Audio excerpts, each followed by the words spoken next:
You are now entering Video Village. Keep your nose clean if you want to nibble the fudge.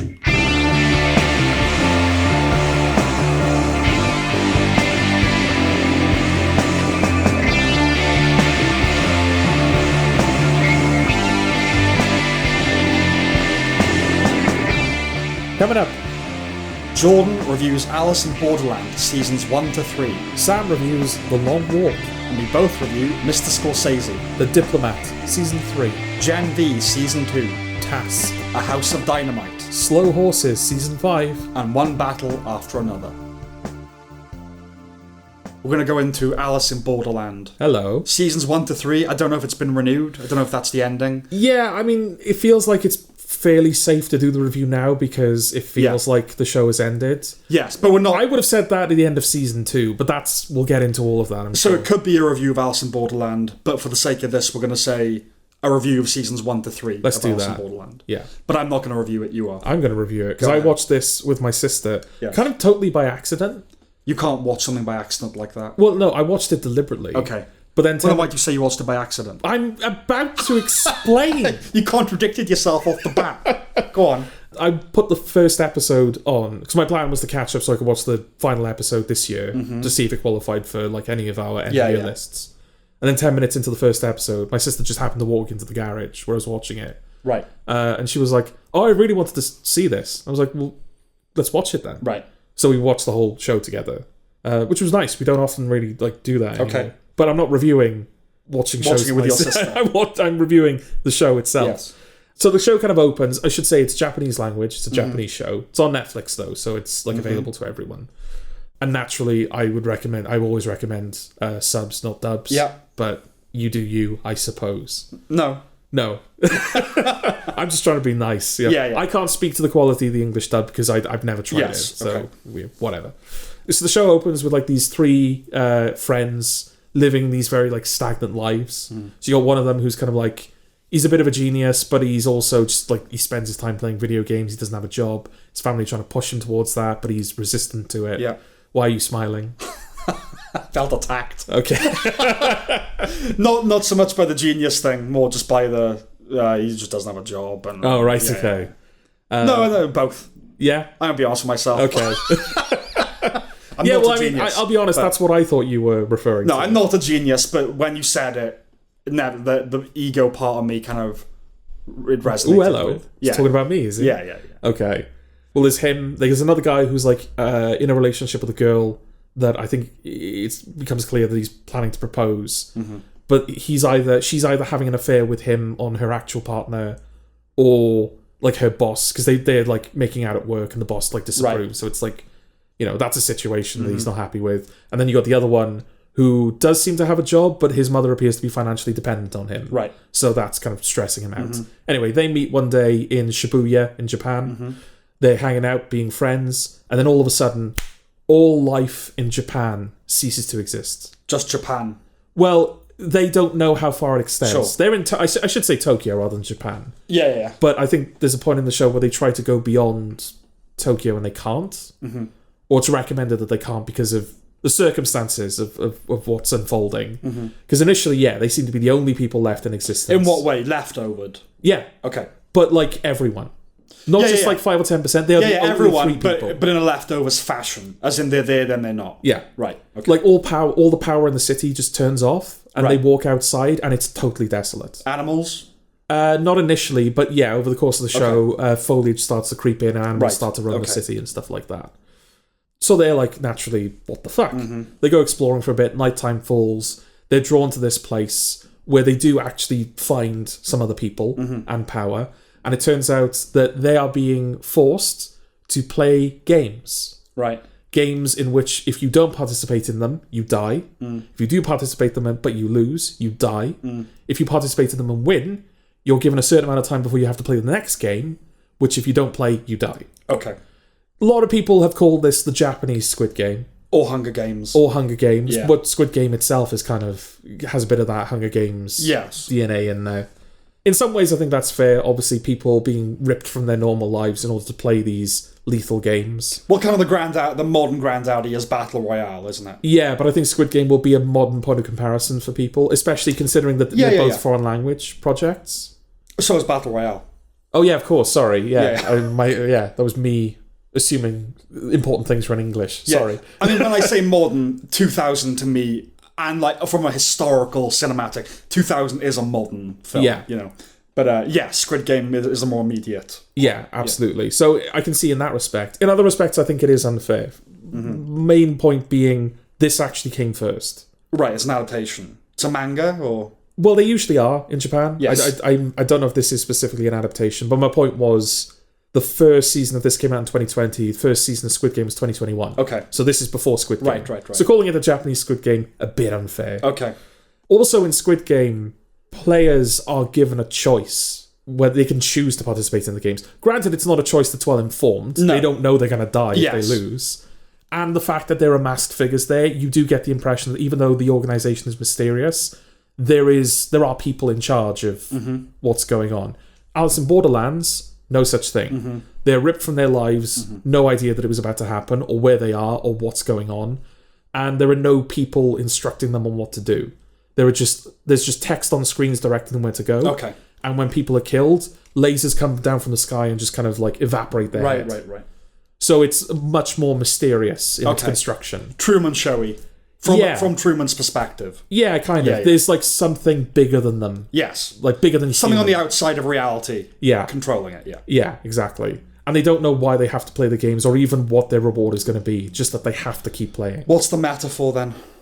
Well, that's something my sister brought up, actually. Because she said, we were watching it thinking, like, I'm enjoying it. But, like, with Squid Game, I know what it's about. It's about, like, class and capitalism, and there's all that kind of stuff in there. This is far less... It's far less obvious what the show is about, if indeed it's about anything.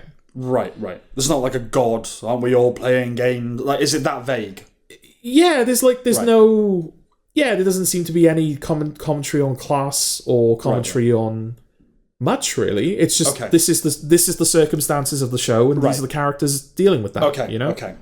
I would say that it's much better paced than Squid Game, at least from the off, because I feel like my memory of Squid Game is that every game takes like 3 episodes to get away, because you got the build up, but then the episode ends right before the game starts. Then the game takes up the whole episode, and then you got a whole episode of fallout. So it takes ages for them to actually like get through a little story arc. Whereas in the first season of Alice in Borderlands in particular, a game will start and end in the same episode with sufficient build-up and fallout either side of it. Also in Squid Game, all of the games are kind of themed after like children's games. They make a big point of that, is they're all themed around children's games. A similar thing could be said with Alice in Borderlands. They play games like tag and stuff like that. I mean, all games to an extent are rooted in kind of childish, you know. But it's got more of that kind of Japanese need to categorize everything and name everything. Okay. Because in Squid Game, it's just, here's a bunch of children's games. Whereas in Alice in Borderlands, whenever they participate in the game, they're given a playing card, which denotes the difficulty and the type of game that they're going to be playing. So if it's like 7 of Hearts, then it's like, the difficulty is like a 7. And I think heart games are like, they're supposed to toy with you emotionally. Is that a Japanese quality then? Hyper-categorization? Yeah. Okay. Right? That feels right to me. I don't know how it would be expressed, I suppose. Yeah. I mean, the kind of... It's a very loose example. I guess like Pokemon, and like it levels and... Yeah. Yeah, like D&D sort of stats, top trump kind of... You tend to get a lot of like collections of things. Sure. Like Pokemon, for example. Yeah. Like in anime, for example, there's a lot of like groups, it's like the something 7, or there's like 13 of us that have to do this thing. Right. Listy. Yeah. Yeah. Okay. And also, again, maybe a loose connection, but when there are fights happening, characters are often calling out their special moves before they do them, and like kind of naming everything and categorizing everything. It's a detail-oriented culture. Okay. And so there's a lot of that, yes. They have like clubs are like team games. I think spades are physical, diamonds are intelligence, and hearts are emotional. Right. So the games, there's a lot more variety to the games. So it's sort of to appeal to like a Tumblr sensibility. I'd be good at the diamond games. I'd be great at the heart games. I'd be in Gryffindor. Yeah. I mean, I don't think you can choose before you go in. Like but like that thing of just like, it lends itself to genre and fandom. People that know like the lists of all these things. Yes. Yeah. I feel like I have to put a spoiler warning here now, because we're gonna start talking more about the show. But the big thing I think is worth bringing up is what happens in the third episode quite early on. Because like I said, my intention was to watch the show anyway. But I think even if I wasn't watching the show with any specific purpose, I would have felt compelled to carry on with it because of what they pull in episode 3. I alluded to the fact that we follow 3 guys that are all friends. And then I think in the first game that they play, they bring like a girl into the fold who has her own little story that's unfolding. So we've got like our main cast for the season basically, and these 4 people. They participate in a hearts game in the third episode where all but one of them die. Right. The show basically kills its main cast in the third episode. Yes. That's quite something. That's quite a bold proposition, I think, from a show. Yes, on paper, yes. Yeah. I mean, obviously, it's the way that it handles it, isn't it? Because I think my manager in work also watched it, and he said that his wife gave up after episode 3. Right. That was just too much for her. Okay. It's like, I don't know. I don't know if I like what the show's going to do if this is like only the third episode. Well, that was the logic against killing Jack in the Lost pilot. Yeah. And it's a logic I understand. I'm glad they didn't kill Jack because of that character. Yeah. Yeah, it was like, well, A, it's shock value. Like, it's just for shock value. And B, you're going to teach your audience not to invest in any of the characters. Yes. Right? So there is a logic to not doing that. Yeah. But at the same time, if you do it well, it's a ballsy. Yeah. There's a show that's just started that does a similar thing. Okay. That we'll review way down the line. Okay. But yes. Bookmark that in your mind. Yes. Is it? Brilliant. Okay. Yeah, I liked it. I liked that they did that because... The fewer Japanese in the world, the better. Not that, no. Well, I didn't see it coming. It genuinely felt like... I think usually you can tell, especially if you watched enough things. Yeah. You can tell, like in The Walking Dead, like when we were watching The Walking Dead... Well, you didn't watch it past season 2, did you? No, I then did, didn't I? Oh, you did later on. Years ago or whatever, yeah. In The Walking Dead, you can usually tell when a character is about to die because they'll suddenly start getting a lot of screen time. If you're telelingual, let's say. Yeah. Yes. Whereas in this, it just felt like they were like organically building up the main cast. Right. It didn't feel like they were setting people up. It felt like the characters had a lot of stuff that was unresolved when they died. And I was like, oh shit. It's like life. Yeah. Yes. It's like, oh fuck, okay. Yeah. There's no final phone call to the missus. Yeah. Or yeah. Because throughout the game, they're trying to figure out, like, all right, how do we all get out of this? And then at the end, they just, like, they don't. Right. And it's like, oh fuck, okay. Yes. I'm on board with this now. If this is the kind of stuff it's going to be doing, the bold decisions it's going to be making narratively. I would say that's the boldest thing that the show does, unfortunately. There's actually the penultimate episode of season 2.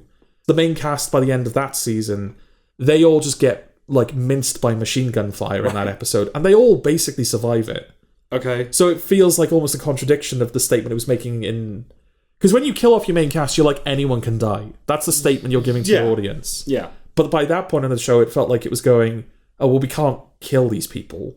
If that's what it felt like. Not at this point. Because equally you can go, anyone can die, but sometimes people don't, right? It's like, but if, Yeah, if you the amount of like, bullet holes in these people. Okay, so if you felt like the reason they were doing it is because you kind of felt it in the show that they were thinking, oh, at this point, we can't just get rid of these characters. Is that what it felt like? Well, that's the thing. There were characters that they probably could have gotten rid of. Okay. They had a nice mixture, actually. They had your unkillables. You had characters that, if they were killed, it would be emotionally impactful because you're invested in them. And they had, like, if I put it bluntly, they had cannon fodder as well. But no one dies in that. I think one person dies, but then they get revived later on. And it's like, okay, yeah, that's disappointing. Right. I think if that had been episode 3, I would have stopped watching the show. Or been compelled to, at least. I'm thinking of The Shield. Okay. Something that does that well. Which was the pilot... ends with the murder of what you assume will be the protagonist. Yes. And they never do anything else like that for the rest of the show. No. Yet you never feel that. Yeah. Right? So there's a way of doing it where you do something very shocking and then like you just don't keep that up. But the Shield... But they're obviously not doing it. No, well, the Shield never does anything like that again, but it does do equally as shocking things over its runtime, right? I don't think so.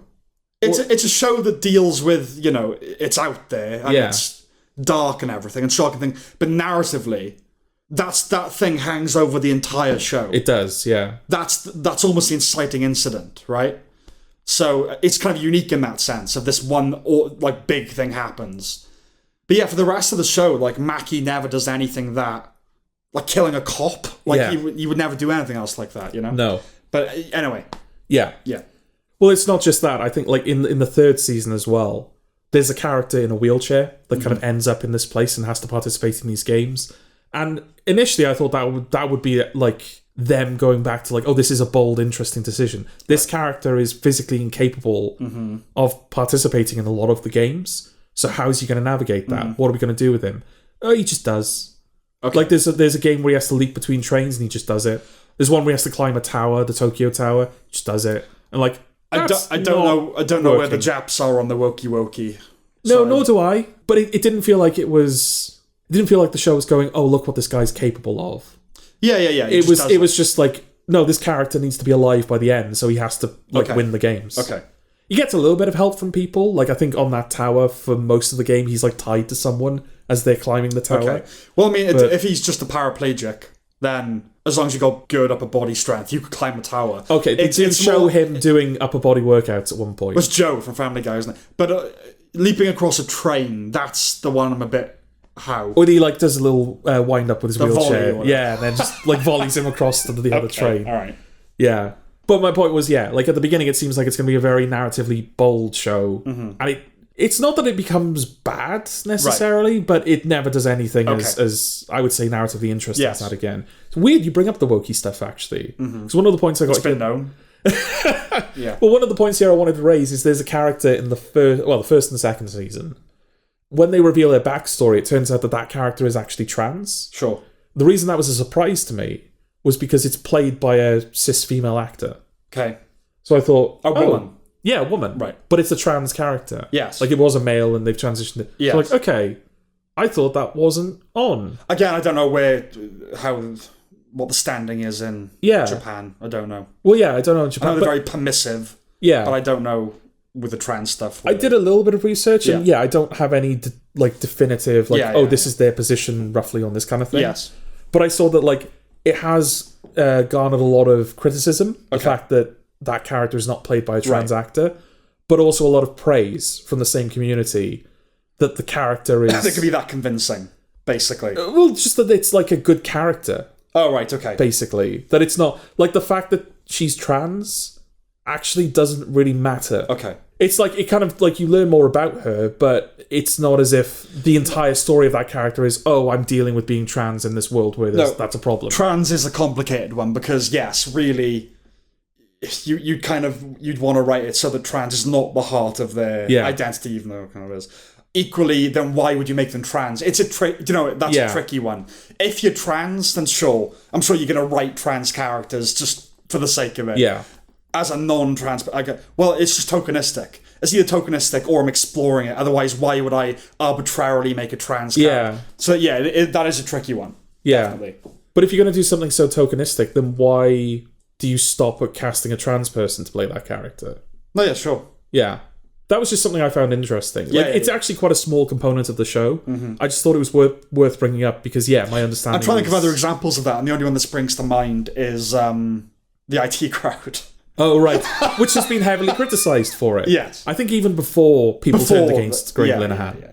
But so, like, it was criticised because, like, oh, really, it should be played by a trans actor. But also a lot of praise because it's like, oh, well, it's a good performance and a good portrayal of...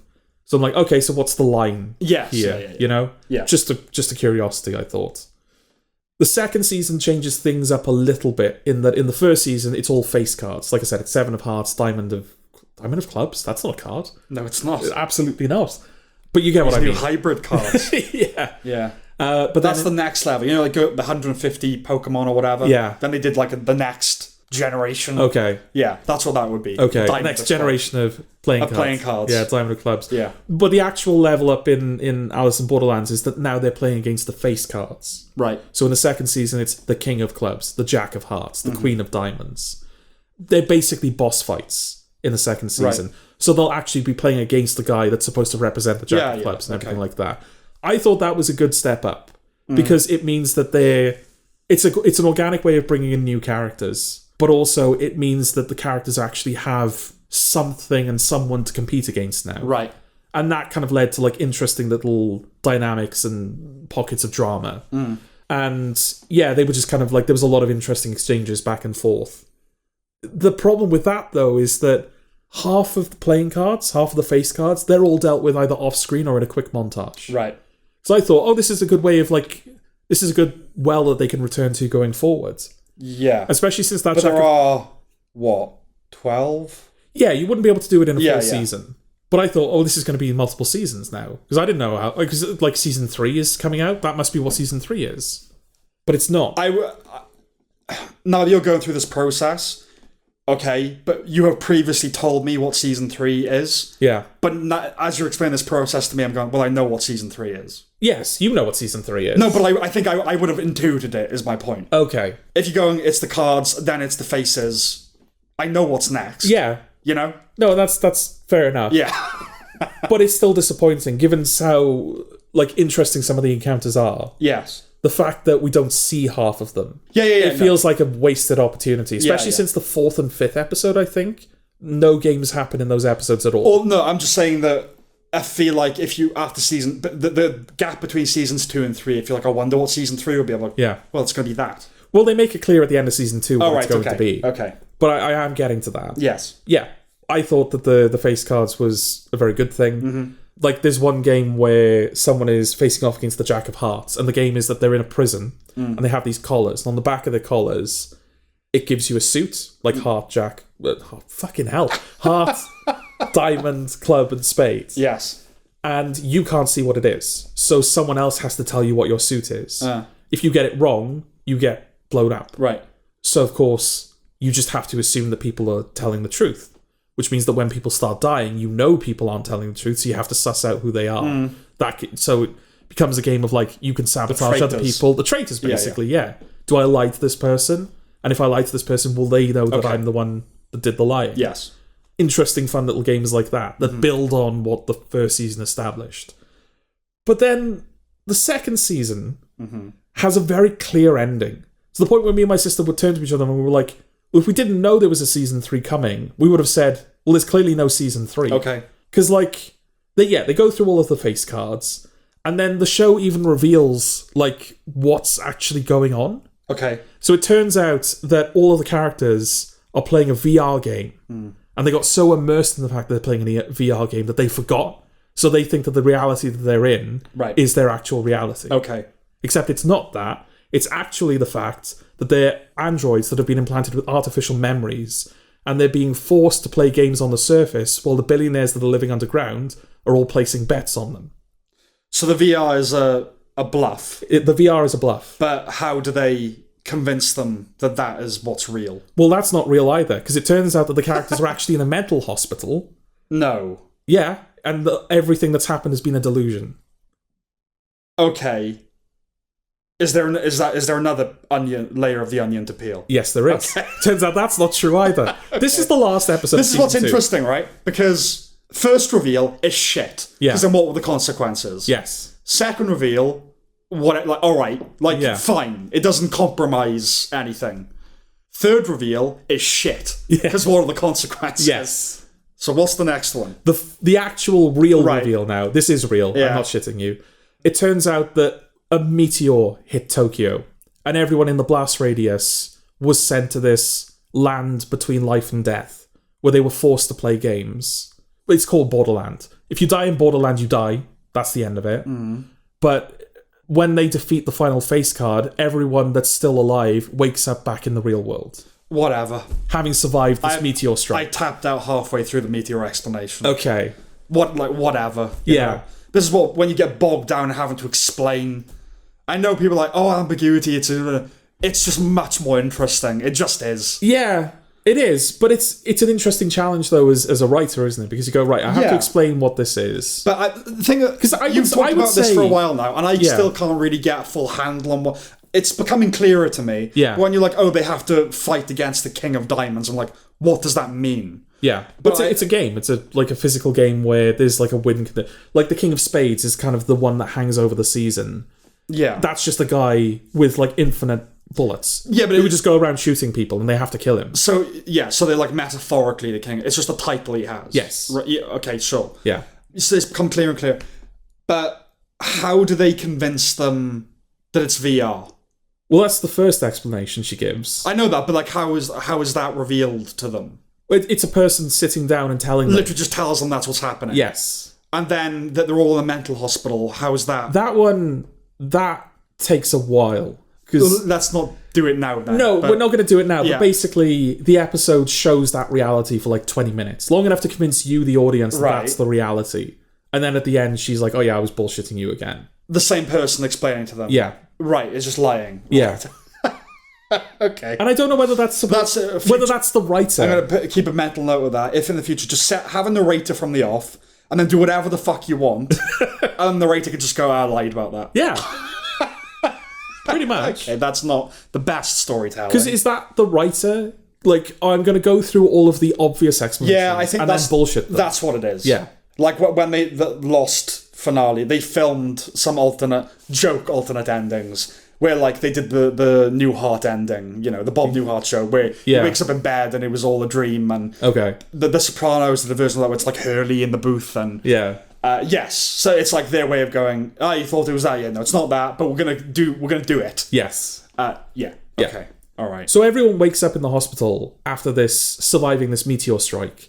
I actually laughed. I wrote it down because there's a moment where they show news footage where it's depicting the crater where Shibuya Station used to be. Yeah. And it's just a newsreader going, train services are expected to be delayed. In Japan, that would be the headline. Well, I was going to say, fucking have a day off, Japan. I mean, the city is gone. It's like a hole in the ground. Yes, there's going to be delays. Imagine just a bloke in his car, and then in the background, Godzilla is rampaging across, and then just, I'm going to be fucking late. Yeah. Like, he can see his office building being destroyed in the background, but he's still like, I still have to turn up to work. Yeah. Hi, inconvenience. So the end of the second season, it's explained what Borderland is. Yeah. All of the cast survive. The main character and, like, the other main character that was introduced into the show, like, around the time the main cast were killed off, they're now a couple. Right. Going off to live their life together. The show's ended. So is that the genuine truth? That's the genuine truth. Okay. So it's a spiritual, metaphysical reality. So there is, like, some deity involved in this. Yeah. Okay. Yeah. No, it is. It's Borderland. It's the land between life and death. Yeah, it's limbo. Yeah. Okay. You have to play these games, I think, to prove that you want to survive, basically. Right, yeah. It's like a Bardo kind of... Yeah. Yeah. So, yeah, they just walk out into sunlight and, like, this show ended. But there's a season 3. But then... See, that can be tantalising. Yeah, but the final shot, it goes down to the table and the cards blow away. The Joker card is on the table. So you're like, okay, all right. Yes. Let's see how this unfolds. Not very well. The third season is short. Well, God has a Joker to play. And he's just like, no, double bluff, go back into the game. Well, yeah, I mean, the third season starts and there's the guy in the wheelchair, he's obsessed with the idea that there's life after death. Does the meteor cause a tsunami? And that's... No, it doesn't. The weird detail, though, was that they were like, oh, you were hit by a meteor, so your heart stopped. That'll do it. And it seemed like stopping the heart is what sends you to Borderland. You were hit by a meteor and your heart stopped, as did everything else. Your head stopped. Yeah. Your arms stopped. Yeah. But yeah, it the fact that they specify that the heart stop makes it seem like that's the way you get there, not just any death. Yeah, it's when you, like, flatline. Yeah. Yeah, you go there, but you can be revived. Yeah. Yeah, like, the threat of the season is the main character deliberately stops his heart to go back. Yeah. Because it turns out his wife is pregnant. Yeah, She's what's gone the sci-fi film that kind of does? Is it not Altered States? It was like an 80s film and they remade it, and it's like the collective term for what they do. It's like clock stoppers, it's that kind of thing. About people that do that to enter this other plane. Right. That's going to bug the fuck out of me, but carry on. Okay, well, you have a think on that. Yeah. Well, I try and wrap this up. Because, season 3, I don't think there's much to say about season 3. Yeah. Because, the character they deliberately stops his heart, he goes back to Borderland, has to play these Joker games, where you basically... It kind of loses a lot, because you have to play the games you're given, and there's a specific schedule they have to stick to, and it's just less enjoyable than the games that came before. Flatliners. Yeah. Okay. And also, with the exception of like 2 people, basically the main 2 characters, the entire cast changes between seasons. It's all new set of people. Okay. Again, potentially tantalizing, but they're just far less interesting, I thought. Well, you've invested in these characters. Yeah. Yeah. No, if it's, and a whole new cast, that makes it significantly less interesting. Like, Yeah. Well, that's just another... When Scrubs were like, there'll be a season 9 with a whole... I don't give a fuck. Yeah. You know. That's not Scrubs then, is it? No, it's not Scrubs. Like all of the other people that I've spent all my time with are Scrubs. So no, if it's like, remember after season 4 Breaking Bad, we're like, I guess that could be it. But there's another season. But they didn't go, yeah, but it's like another guy. It's not Walter White anymore. Yeah, Gus had a brother. Yeah. None of that shit. Yeah.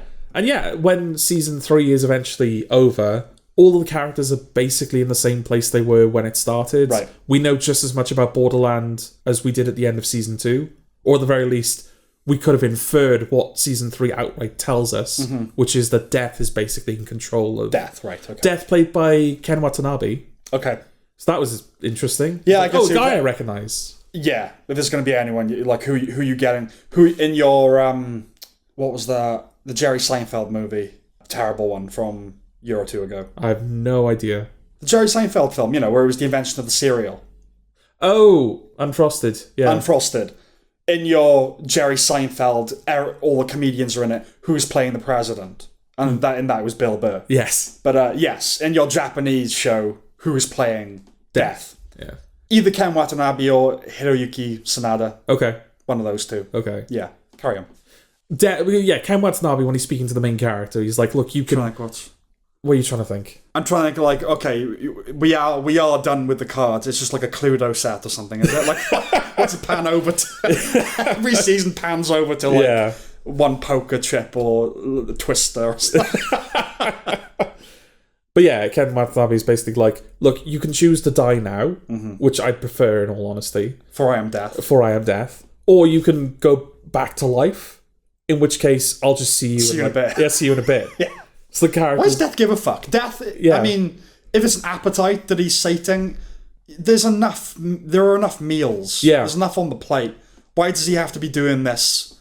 I never get the stories of Death where he's like playing dice and dabbling with, playing chess with Max von Sydow. It's like, you're Death. Just be Death. Bored, probably. I guess. Like, his job is just pure admin, isn't it? Yeah, but it's like, we have to eat every day. I guess we do kind of we find ways to make it interesting. But it's like, just eating dinner, like, ooh, I'm going to now, like, play with the mashed potato on my plate. Did you not do that when you were a kid? When I was a kid, maybe, yeah. I mean, Death is old. He's not a kid. Yeah, no, yeah. Death is as old as there is. So... Pretty much, yeah. Okay. Yeah, and so, like, Death has basically said to him, oh, by the way, something big is coming. And the main character's like, all right. So he goes back to his life. And then there's, on the TV, there's reports of seismic activity across the globe. And it cuts to California.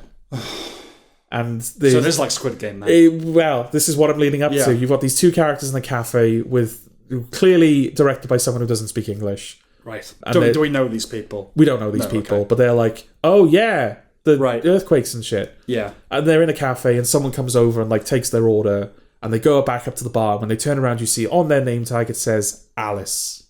Sure. Credits roll. So, Alice in Borderland, which is the name of the show. Has there been an Alice? No. There isn't a single Alice in the entire show except for that final shot. Really? Where they're clearly setting up an English language spin-off / remake. No, actually it'd be a continuation because they're clearly saying it's going to happen worldwide now. Yeah. Or that's the end, right? If you're going, it's going to happen worldwide, that is a way of saying, yeah, no more show. Like, that's going to happen everywhere, end. The fact that this is Netflix makes me think it's the same bullshit they pulled with Squid Game. But it's not the breakout hit that Squid Game is. It wasn't. I think Alice in Borderland is generally considered to be the alternative to Squid Game. You recommend Alice in Borderland to people that thought they would like Squid Game but didn't. Right. I guess I would do that, but I would say only bother with the first 2 seasons. The third one adds absolutely nothing. Okay. And it's an inferior version of what the show did before. Okay. Is it the waitress that has Alice on the... Yeah. You don't see who it is, though. No, but that's fine. But I was going to say, who's sitting just with a name tag at lunch? Oh, right. No, okay. It's the waitress that has Alice, right. Yeah. Okay. Yeah, so I kind of feel bad for them because, like, the more I know about Series 3, the more I think, yeah, this had to be done out of obligation. Season 2 was an ending, like a definitive, proper ending. I mean, yeah, I don't know. I haven't seen it. The manga, I don't know what that does. So, but the manga's presumably called Alice in Borderland. I would think so, yeah. So what's that in the manga, you know? Yeah, I don't know. Okay, all right. I'm not going to watch it. No, I didn't think you would. No. Sounds like all Japanese, they're all like that. They're all like games on kill or be killed, and, you know, implying that, like, that's at the heart of their culture, where the heart of the culture was honour, and now it's dirty panties and vending machines. And rigid punctuality. And being on time to masturbate over those. Yes, exactly. While you eat a live octopus. Yeah. No hate to the Japs. Okay. No, clearly not. It's, you know, harmless banter. They're just not here to do it back. Okay, alright. Is that it for Alice in Borderland? I'd say so, yeah. Okay.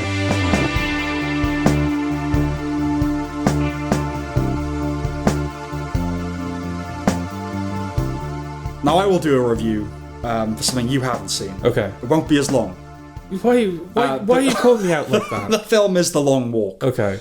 So it's based on a Stephen King, I think, novel, but under his pseudonym, Richard Bachman. Oh, okay. An early one. And it's, similarly, I suppose, it's a dystopian game premise whereby young men have to walk endlessly across the country, and the winner, their family is set up for life. It's kind of a world of poverty and everyone's struggling. And was this...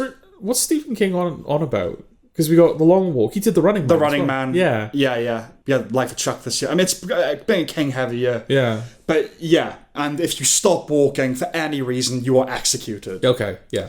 So just endless walking. That's the film. Yeah. I haven't seen it, but I remember the marketing campaign around this. Yes. Did you see that? Where you could go to screenings where you were on a treadmill while watching it. Okay. And if you stopped walking for any reason, you weren't allowed to finish the film. A gimmick, not in any way appealing. No. I want to do, if I pay to see the film, I want to see the film, and I don't want to walk on a treadmill. No. But okay. But yeah, as far as like gimmicky shit goes. But it's like when people, you know, those like 4D screenings where they'll spurt something into your face whenever there's ooze on screen. Like, I actually... Try to watch the film. But it's like, I can imagine what it's like when they're on the ship and it's the briny salt. Like, I can imagine that. Such is the power of cinema. Yeah, I don't have to have that. Oh, that's what that's like. Yeah. Walking for ages and displaying the effects of it. I get it. Anyway, it's directed by Francis Lawrence, who did the Hunger Games films. Oh, okay. So that makes sense. And adapted by J.T. Molnar of Strange Darling fame. He's the director. He wrote this. It's a solid concept, certainly for a novel.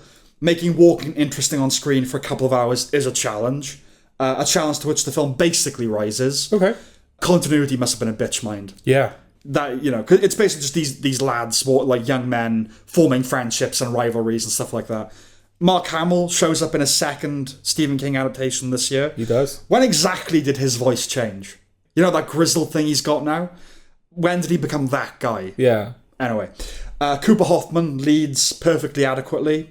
David Johnson is once again the standout. He was the black guy in Alien Romulus, you know, the android. Yep, yeah. Not the synth. You mean Alien Earth? No, I mean Alien Romulus. Okay. Right? The black guy was a synth, right, in that? I don't remember Alien Romulus. Okay. Well. When we talked about it, and everyone who's praised that film said, but he's the best thing about it. Yeah, okay, actually. Yeah, David Johnson. A bell, yeah. He's a standout in the ensemble here as well, but I don't think much of this film will lodge permanently in the synapses. Okay. While there's naturally some competition and every man for himself ethos, I like they actually befriend and help each other. It's actually a sweet film, really, about boys from the off. They're like, right, come on, we can do it, knowing that they have to be the one to win. Yeah. But it's not like they're not trying to sabotage each other, really. There's only kind of one character that does that. I don't know the psychological reality of that. Like, I assume most people will just keep to themselves, not talk to each other. You know, don't want to befriend someone that's going to die. As you might expect, there's a tragedy to it as people are lost along the way. And that sadness compounds as the film proceeds into its last leg, where it confers a nice, surprising dignity upon the participants. You really feel it, you know? It tells the story and then it stops. And that's it. Right. It's a short film. There's a winner, and that's it. Right. It's all right. You know? Yeah, is it a recommendation? Or I guess. Okay. It's not a bad film, and there are good things about it. I just don't think it's gonna linger. Okay. You know? And that's kind of all I have to say about it.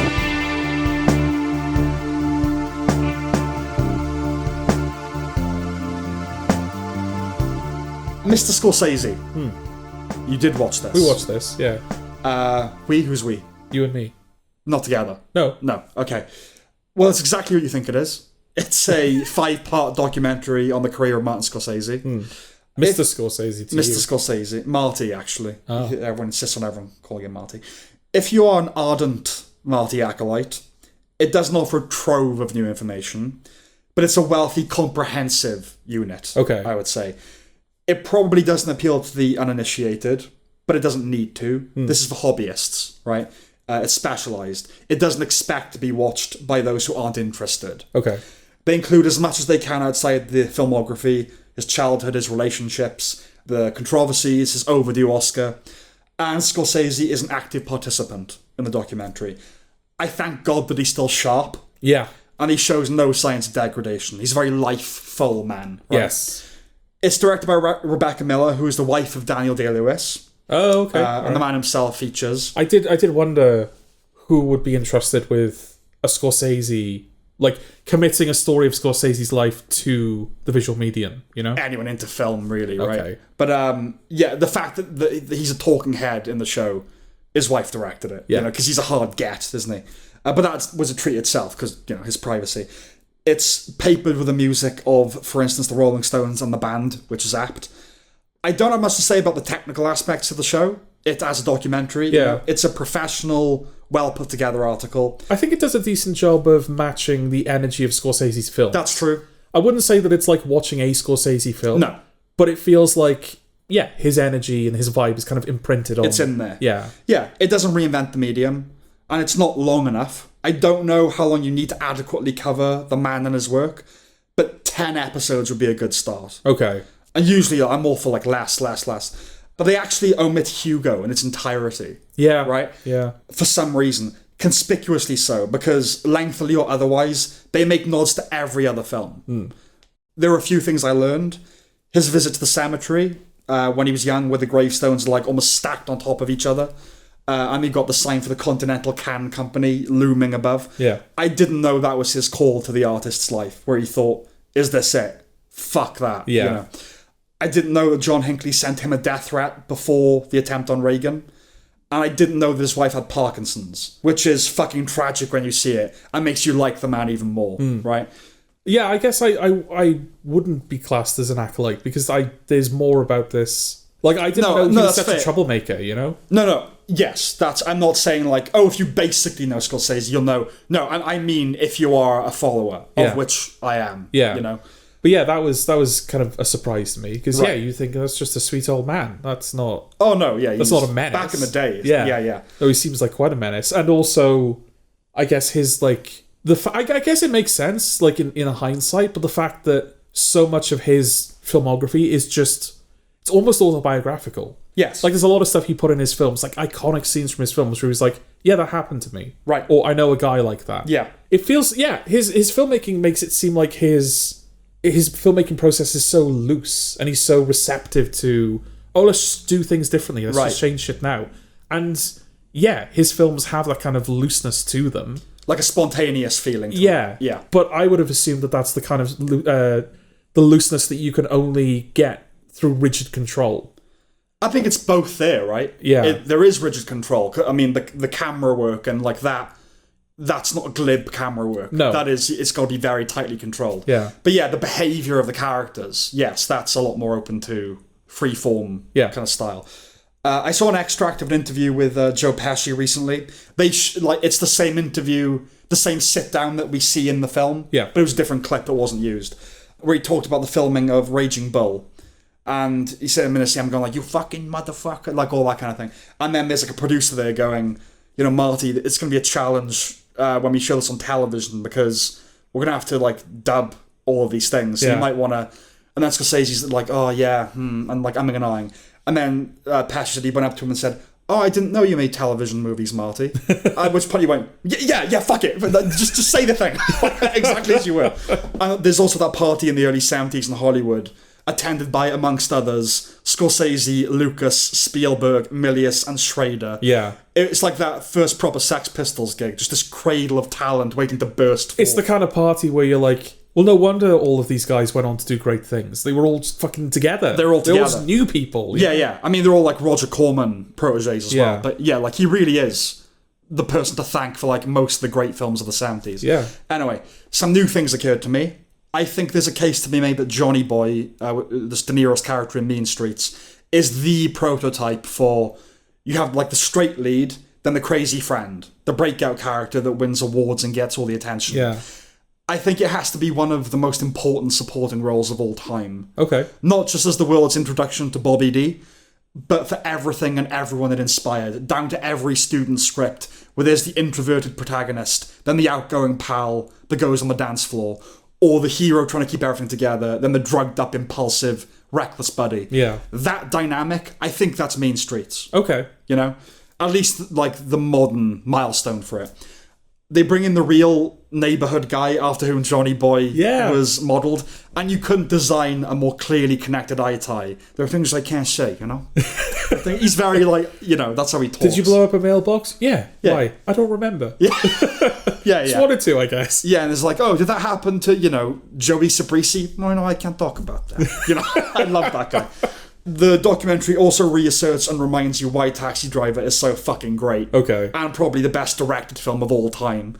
Unlike Johnny Boy, Travis Bickle is the progenitor of an archetype, right? Of the anti-hero. Yeah. Again, maybe just a milestone.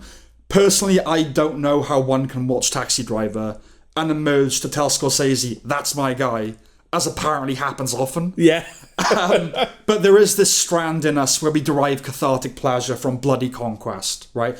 Because we all feel humiliation and shame and powerlessness.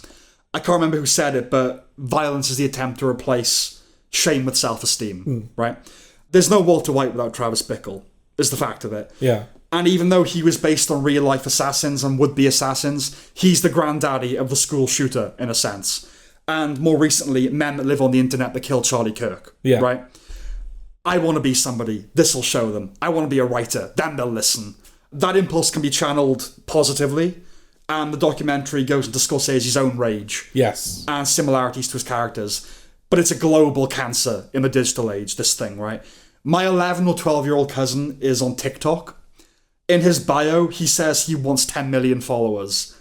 I don't know for what. By doing what? I don't know. I don't want to look.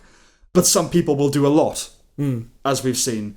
And that puts me in mind of Don't Fuck with Cats. Do you remember that documentary? Oh, yeah. The symbiosis between the internet and infamy. Anyhow, all to say that made me think about these things. Okay. Scorsese says a couple of things that I felt the need to jot down. One, when discussing Stephen Prince, one of whose stories inspired that scene in Pulp Fiction with the adrenaline. Yeah. That guy. He calls him a raconteur of the dispossessed. That's the great line. Yeah. And referring to periods of stagnation in his career, he says, people die in this life and they come back. I learned that. That was nice and reassuring. Yeah. You know? It's just like, the moments where... Because, the documentary, like you said, it charts most of his career. And so you get to see all of the ups and downs happening chronologically. Yeah. So, the fact that, like, after so much resistance from the establishment, Taxi Driver comes out and he's suddenly hot shit. Yeah. Like, everybody wants to work with Scorsese. And then I think he had a couple of films that came out after that didn't do very well. Yeah, the 80s was dead. Yeah. Dead period. And then all of a sudden, he's being, like, blacklisted again. And just, like, whenever... That happened a few times in the documentary where he was like, oh, yeah, no one was interested. And I was like... You're Martin Scorsese. Yeah, it's just like, I know that obviously the documentary's on his side. And if you're watching the documentary, you're probably on his side. Yes. But, like, how many Taxi Drivers and Raging Bulls does a man have to make to make his point that he's worth paying attention to? Or the bottom line. Always the bottom line, right? Yeah. I mean, Taxi Driver's the kind of film you make and you go, if you never do anything else. Yeah.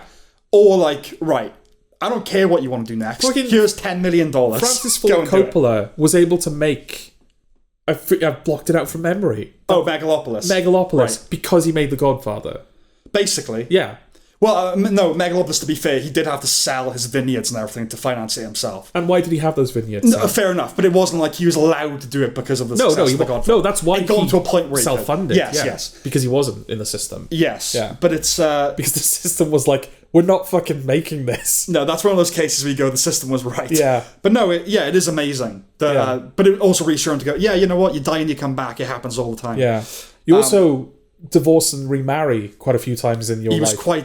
Yeah, it seems. Yes, no, yeah, and a few kids, but what was nice as well is that all of his kids seem to have nothing but good things to say about him. Like, yeah, there was a bit of turbulence and whatever, but like his oldest daughter, who was like 4 wives back, she's like, yeah, we hang out, I love him, and so that was nice. Yeah, because you do want to like your heroes, of course. Yeah. And on the topic of Goodfellas, he says, the film doesn't have a character in the way that Scarface or Public Enemy does. The character is how people live in that world, which is a genius way to articulate that idea.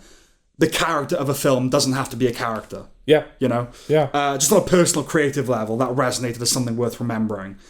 Frankly, I watched most of it with a big dumb smile on my face. Okay. Because I'm a fan. I didn't even mind seeing the behind the scenes of these things I love, because there's something about his films that's about filmmaking itself. Right, as others call it, total cinema. As we proceeded through his oeuvre, I began thinking, I know I've got to be honest in my criticisms, but when I'm being lukewarm about The Irishman, what am I doing? Okay. Do you know what I mean? Like, my opinion didn't change about The Irishman, and I would never let a director's back catalogue distract me. But when you see all this brilliance he's contributed, it does make you feel like an ass. when you're not like that. Like, yeah, The Irishman's alright. Like, you know, I don't know, you feel like a dick. Well, it's made me...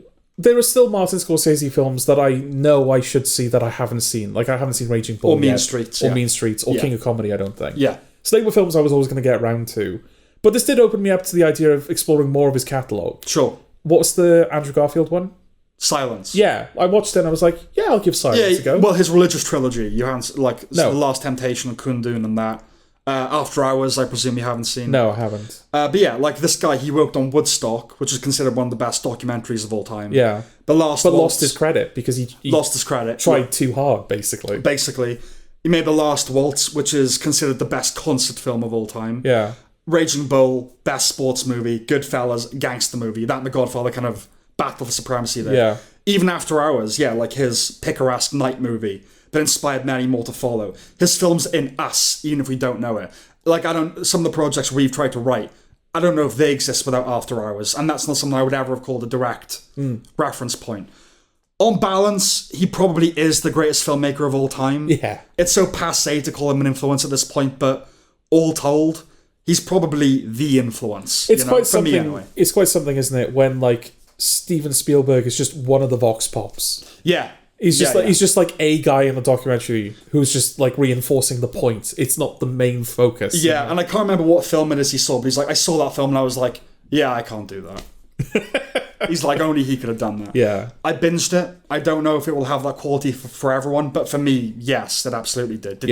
How did you watch it? Yeah, I mean, we have to acknowledge our bias, right? Not just as Scorsese fans, but as film fans. Yes, of course, yeah. I don't know if it's going to have much value for people. No, outside of that. If you're not interested, there's nothing for you here. Yeah. But I don't think that's to the documentary's detriment. I mean... No, it's for hobbyists. It's like, why would you buy Carp Fishing magazine if you didn't... Exactly. like carp fishing. Yeah. But the fact it's been made does make one reflect on the fact he won't be around for a very long time. Yeah. But fuck that, he's here now and we should cherish him. In fact, he's still working. You know? Yeah, the fact that and you said that he's kind of still sharp and with it. Yeah. Yeah, Apple don't seem to be that confident he's going to stick around much longer, do they? Because not just this, which feels like it's trying to be the definitive Martin Scorsese documentary before he's gone. Yeah, but also in the studio, the whole premise of the first episode is, it's Martin Scorsese's last film. Yes. Like, what are you trying to tell us, Apple? What do you know that we don't? He strikes me as the type of guy that's never gonna... I could be totally wrong. He's never gonna announce his last film. Oh, no. He'll just not be able to make He'll keel over on set, won't he? Yes. Yeah. But it's great. You see him on set and he's just so vibrant and he moves... Yeah. He's great. That's all I gotta say, really. I mean, it just reaffirms why he's so great and... Yeah. It does him justice, I guess. It's the best compliment I can give it. Yeah. No, absolutely.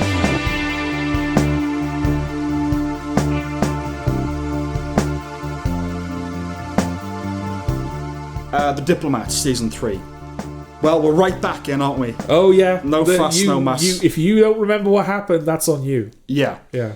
Well, we don't have to premise it. I mean, we've done it, right? No, it's the Kerry Russell It's the Kerry show. Russell one, yeah. Yeah. The show continues its tradition of fun dialogue, soapy relationship intrigue, and soapier politicking, while remaining grounded enough to take seriously. Yeah.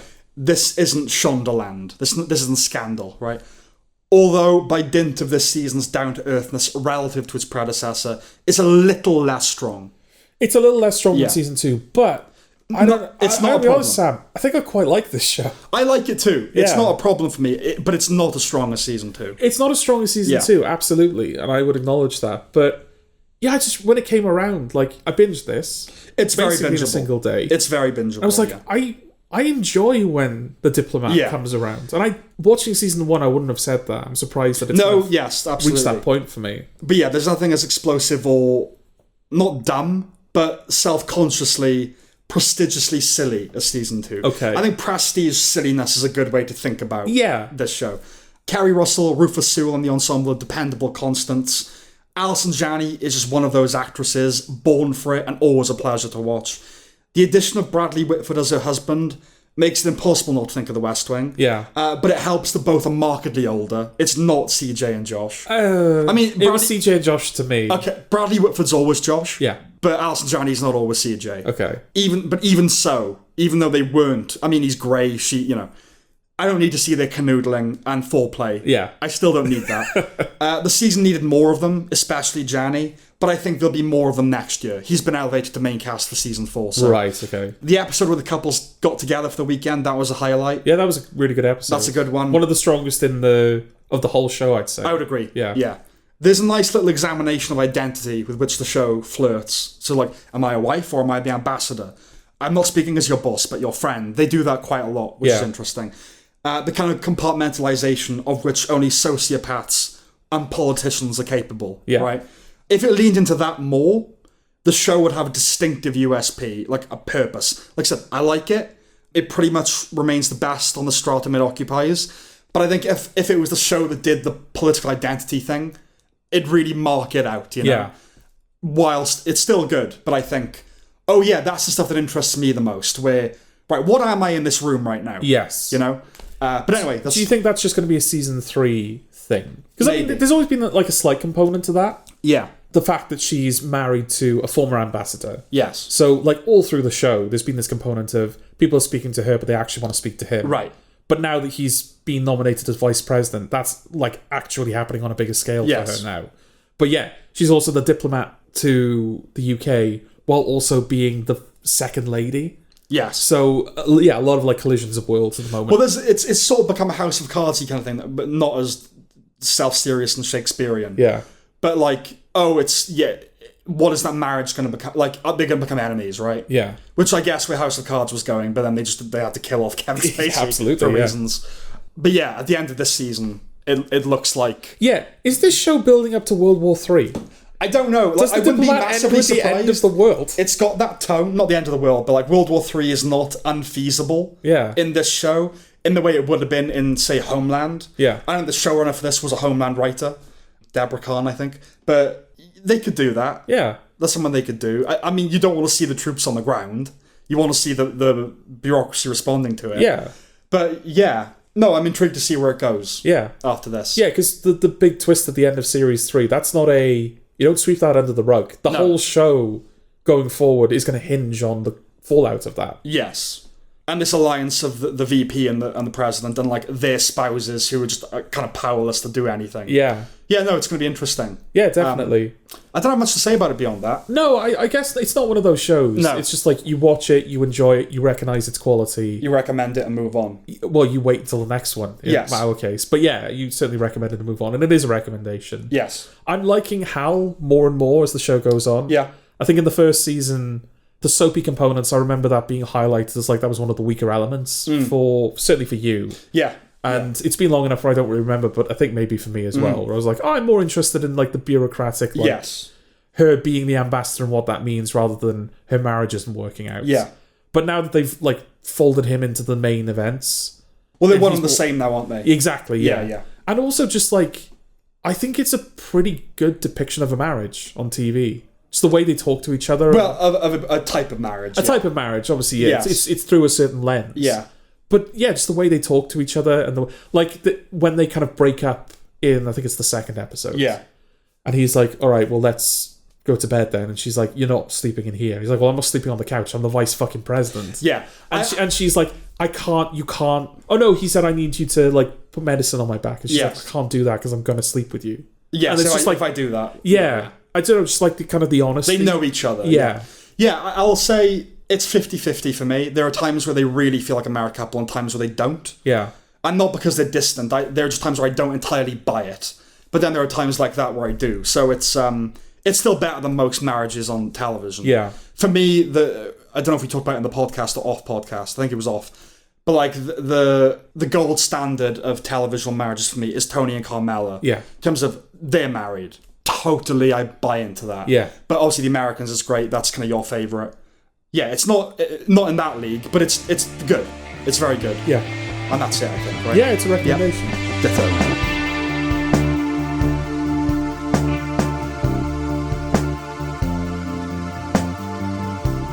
Gen V Season 2. What do we want to say about the plot? Going in. Gen V is a spin-off of The Boys, right? Yeah. The first season of Gen V very much leans into that because it's all kind of like the world you know. Yeah. But it's doing something particular within that. It's a coming-of-age college story, but they're doing the thing where, the superpowers represent like a teenage hurdle that they have to conquer. Yeah. So it's like the girl that controls blood has to cut herself. Mm-hmm. The girl that's able to shrink and grow has to like force herself to throw up. Mm-hmm. Lots of things like that. Self-harm, bulimia. Yeah, exactly. Yes. And it felt like that's how it was connecting to the boys' universe. Right. Like all the boys stuff was kind of happening over there, but you've got this like college story that we're focusing on now. Season 2, not doing that. Season 2 is doing superpowers mean white supremacy. Well, it's doing The Boys season 4.5, really, isn't it? Yeah, they're a lot more married this time around. You have to watch The Boys to even get half of what's happening. Which is one of the fundamental problems of the season. Yeah. For me, look, I know this franchise is a satire of what it sees as modern America, and it's well made enough. You know, it's fine. It's well made. But I'm just tired, man. Yeah? I'm just tired. Like, it doesn't even annoy me, really. Like, I'm fatigued. Okay. With the race and the politics and the trans and the Trump parallels. Yeah. The assassination of Charlie Kirk was a big watershed for me. Like, maybe I forget how awful everything is and need reminding I need these jolts. Yeah. But the knee-jerk inclination toward mockery and division, like, outside the unqualified just mourners, it was bad. There were 3 types of people, right? Revelers. Yeah. I wouldn't do it, but he had it coming. And I didn't agree with him, but it's not on. Yeah. Right? Even that last one was depressing, like the need to caveat the denunciation. I'm not being hyperbolic. It was really dispiriting. And to an extent, I'm tapping out. Okay. I'm just of society. Right. Even more so. Yeah. I sincerely think the battle is lost as long as there's social media. And there will always be social media. Anyway, that's kind of what I'm bringing to Gen V. Okay. The reason to watch this season is Hamish Linklater in villain mode. 100%. He gives a very compelling performance. The season really orbits him. Yeah. He overshadows and sucks in everything around him. Oh yeah, you like whenever he's not on screen, you're like, where's Hamish Linklater? Yes. I want to see him again. He's the star. Yeah. And if I liked and cared about the show, that would be a problem. Okay. But I don't. Why would it be a problem? Well, because I'm not like a fan of the show, I was content to watch him chew the scenery. And I checked out whenever he wasn't doing that. Okay. Up until the Mandarin twist that they do with him. Yes. It's a problem because the show, there's season 1 with all these characters, and then season 2, there's this new character, and he's the only one you care about now on screen. Okay. That's a problem. The show has to give them equal weight. And it doesn't. It's the Hamish Linklater show. Yes. For us, anyway. Yeah. I think for most people... For most people, probably. I think the general consensus is, oh my god, Hamish Linklater. There are characters that you can bring into a season that shake things up, like, say, Bobby Cannavale in Boardwalk Empire. And it is true that, like, you want to see him more than anybody else. Yeah. But the show doesn't become the Bobby Cannavale show. This does become the Hamish Linklater show. Yeah. As for the rest of the cast, their characters can certainly often be irksome. but they're not bad young actors, with the exception of Jordan Lee, one half of the trans creature. Yeah. Which is a particular issue because the other half can act. The male version can't, the female version can. Yeah. And I don't care for Asa German as Sam. I just don't really care about that character. But the rest of them, they're good actors. The core dynamic of Gen V is that basically everyone is a Nazi, while the heroes are woke and gay, right? I don't think the show is conscious of the irony of a far-right university. If it was, that would be something. Yeah. On the campus of the real world, the woke, gay, Antifa, cafe types are the hegemony, not the marginalised. Chapel Roan features on the soundtrack, which would give you a sense of what this thing is. Right. But if it was conscious of the irony, like, oh, isn't that funny? It's uni, but they're all right-wing. But it's not. Yeah. It's sort of acting as though that's the world, right? Yeah, and there's just a lot of, like... I don't know, whenever they do, like, the social media announcements, like the Vought announcements, where you've got the... What's her name? Firecracker? I can't remember the name of the boy's... Like, the Ginger who's, like... doing her Alex Jones shit. The hot woman. Yeah, the hot woman. Yeah, I can't remember. Yeah, I mean, in The Boys, you have to narrow it down a little bit, because they bring a few of those in. But hot women. Yeah. Who else is there? Mary Moriarty used to be hot. Yeah, that's unfortunate. Yes. Yeah, she's fucked up her face. I don't know what this awful trend is. Yeah. Yeah. Has anyway. General Ortega done that too? Yep. Or have they been photoshopped? I don't know whether it was for a role or something, but yeah, she has turned up on red carpets sporting that look. Yeah. Right, okay. Yeah. That's a shame. It is a shame. Yeah. Anyway. There are hot women in The Boys, I'm sure of it. No, I'm not disagreeing with you. I just she's the only one I can think of. Okay. It might be a matter of taste. The Asian one? What's the Asian one? The one that was quiet for a while? Yeah, she doesn't strike me as... Yeah, she's your type, isn't she? Yeah. Oh, the Nazi in season 3. Yeah. She's hot. You're focusing on all of the Nazis when you say hot women, aren't you? Well, hot women... I mean, like, not Nazis, not at all, but, like, famous there's a type of right-wing Fox woman. Okay. This blonde, leggy, really attractive host. Yeah. You see what left-wing women look like. Yeah, I know. I'm just pointing it out on the air so I can call you out for it. Look, there's obviously something attractive about Nazis. They managed to do it for a bit. Yeah. But yeah, whenever she's doing her proclamations and all of the uni students are like instantly believing it, they're not questioning it at all. Right. I know that like the counter argument is often, oh, well, it's just like that in real life. But that's coming from a dishonest... Like, you're not giving the other side its due by saying that. Sure. And I fear that it's being used as an excuse to, like, do it badly, you know? Right. It's not, like, good satire. Because it's just not believable. It's not good satire. It just gets the mark totally wrong. Yeah. That's the first problem. Yeah. Like I said, the fact that people are so instantly just like, oh yeah, I buy this 100%. Right. And again, like I said, I know the people would go, oh, well, do you look at these groups and look at these people. Everyone just believes everything Trump says. And it's like, yeah, but you're not... That's coming from the position of someone that is totally against that stuff. So you're not going to give them the benefit of the doubt. Yeah. Nor are you going to explore why they believe. Like, let's assume that premise is true. Then you're not going to explore why. It's not a show interested in the nuances. It's a show that's like, they bad, we good. Yeah. But surely good satire should be interested in the nuances. That's why it's not good satire. Yeah, that's... exactly. That's the point, yeah. No, it's... you know where the show's heart is, where the minds of the... You know what their politics... I can tell you everything that they believe about everything. Yeah. You know? A spin-off, right, obviously has to take place in the same world, but it's way too connected to The Boys. Yeah. And you were bringing that up as the season was going on, and then it just became more and more clear. Like, who the fuck is Homelander? Yeah. If I'm just watching this, you know? Yeah. Yeah, and like, I don't know about you, but I actually found the final face-off embarrassing. Okay. There's something trying to present itself as badass that isn't activates a special mode of cringe. Okay. Like when the black father walks in and he blows him away or whatever, and then they have the hero shot. Like, yeah, no, that's fair enough. Yeah. We also have a cover of Don't You Forget About Me, you know, the Breakfast Club song, that conforms to a certain ilk to which we've previously referred. So let's pop over to the Lexicentre.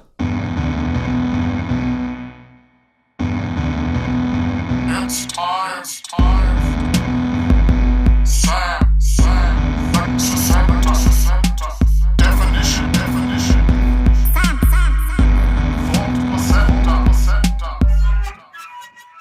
This is quite a complicated one. Okay. Everyone knows what I'm talking about, but to put it in words was quite tricky. Okay. So it's a strand of modern music characterised by a vocal affectation involving contrived diphthongs, the softening of sharper sounds, so S becomes Z, O and sleep, syllable elision, breathy delivery, and pared down instrumentation. The result is the sonic equivalent of postmodernism, Okay. conveying disaffection. The trend is most evident in covers, whereby a formerly upbeat or poppy track is recontextualized as moody. Everybody wants to rule the world. That, right? Me and my family are watching The Celebrity Traitors at the moment. Right. That soundtrack is fucking packed with It's songs all like that, that. okay. Yeah. Elsewhere, this phenomenon has been defined as cursive singing, but this entry in the Lexicentre is the correct for the implied criticism. Okay. And that term is lamancholy. Okay, all right. Lamancholy. That's the Lexicentre.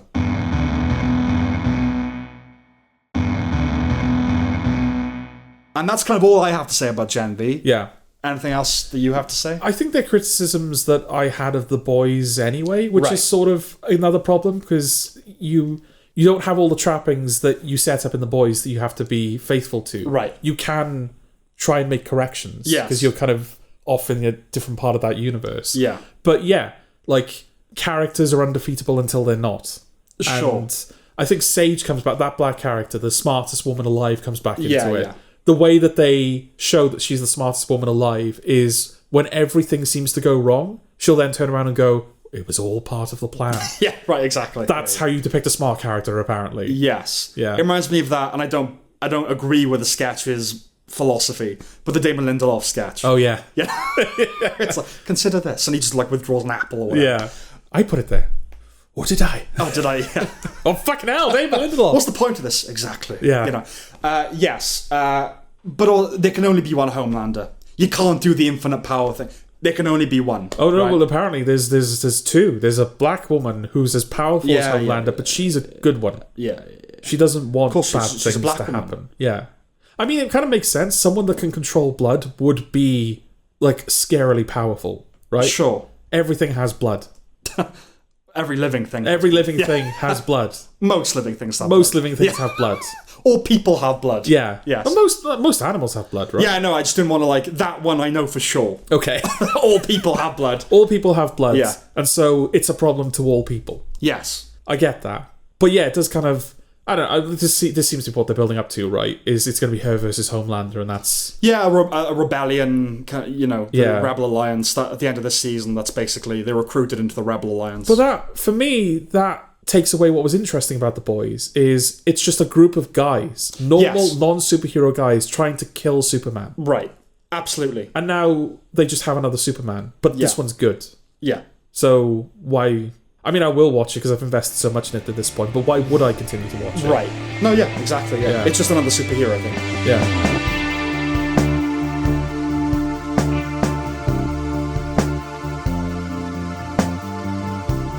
Okay, Task. Do you want to explain what this one's about? No.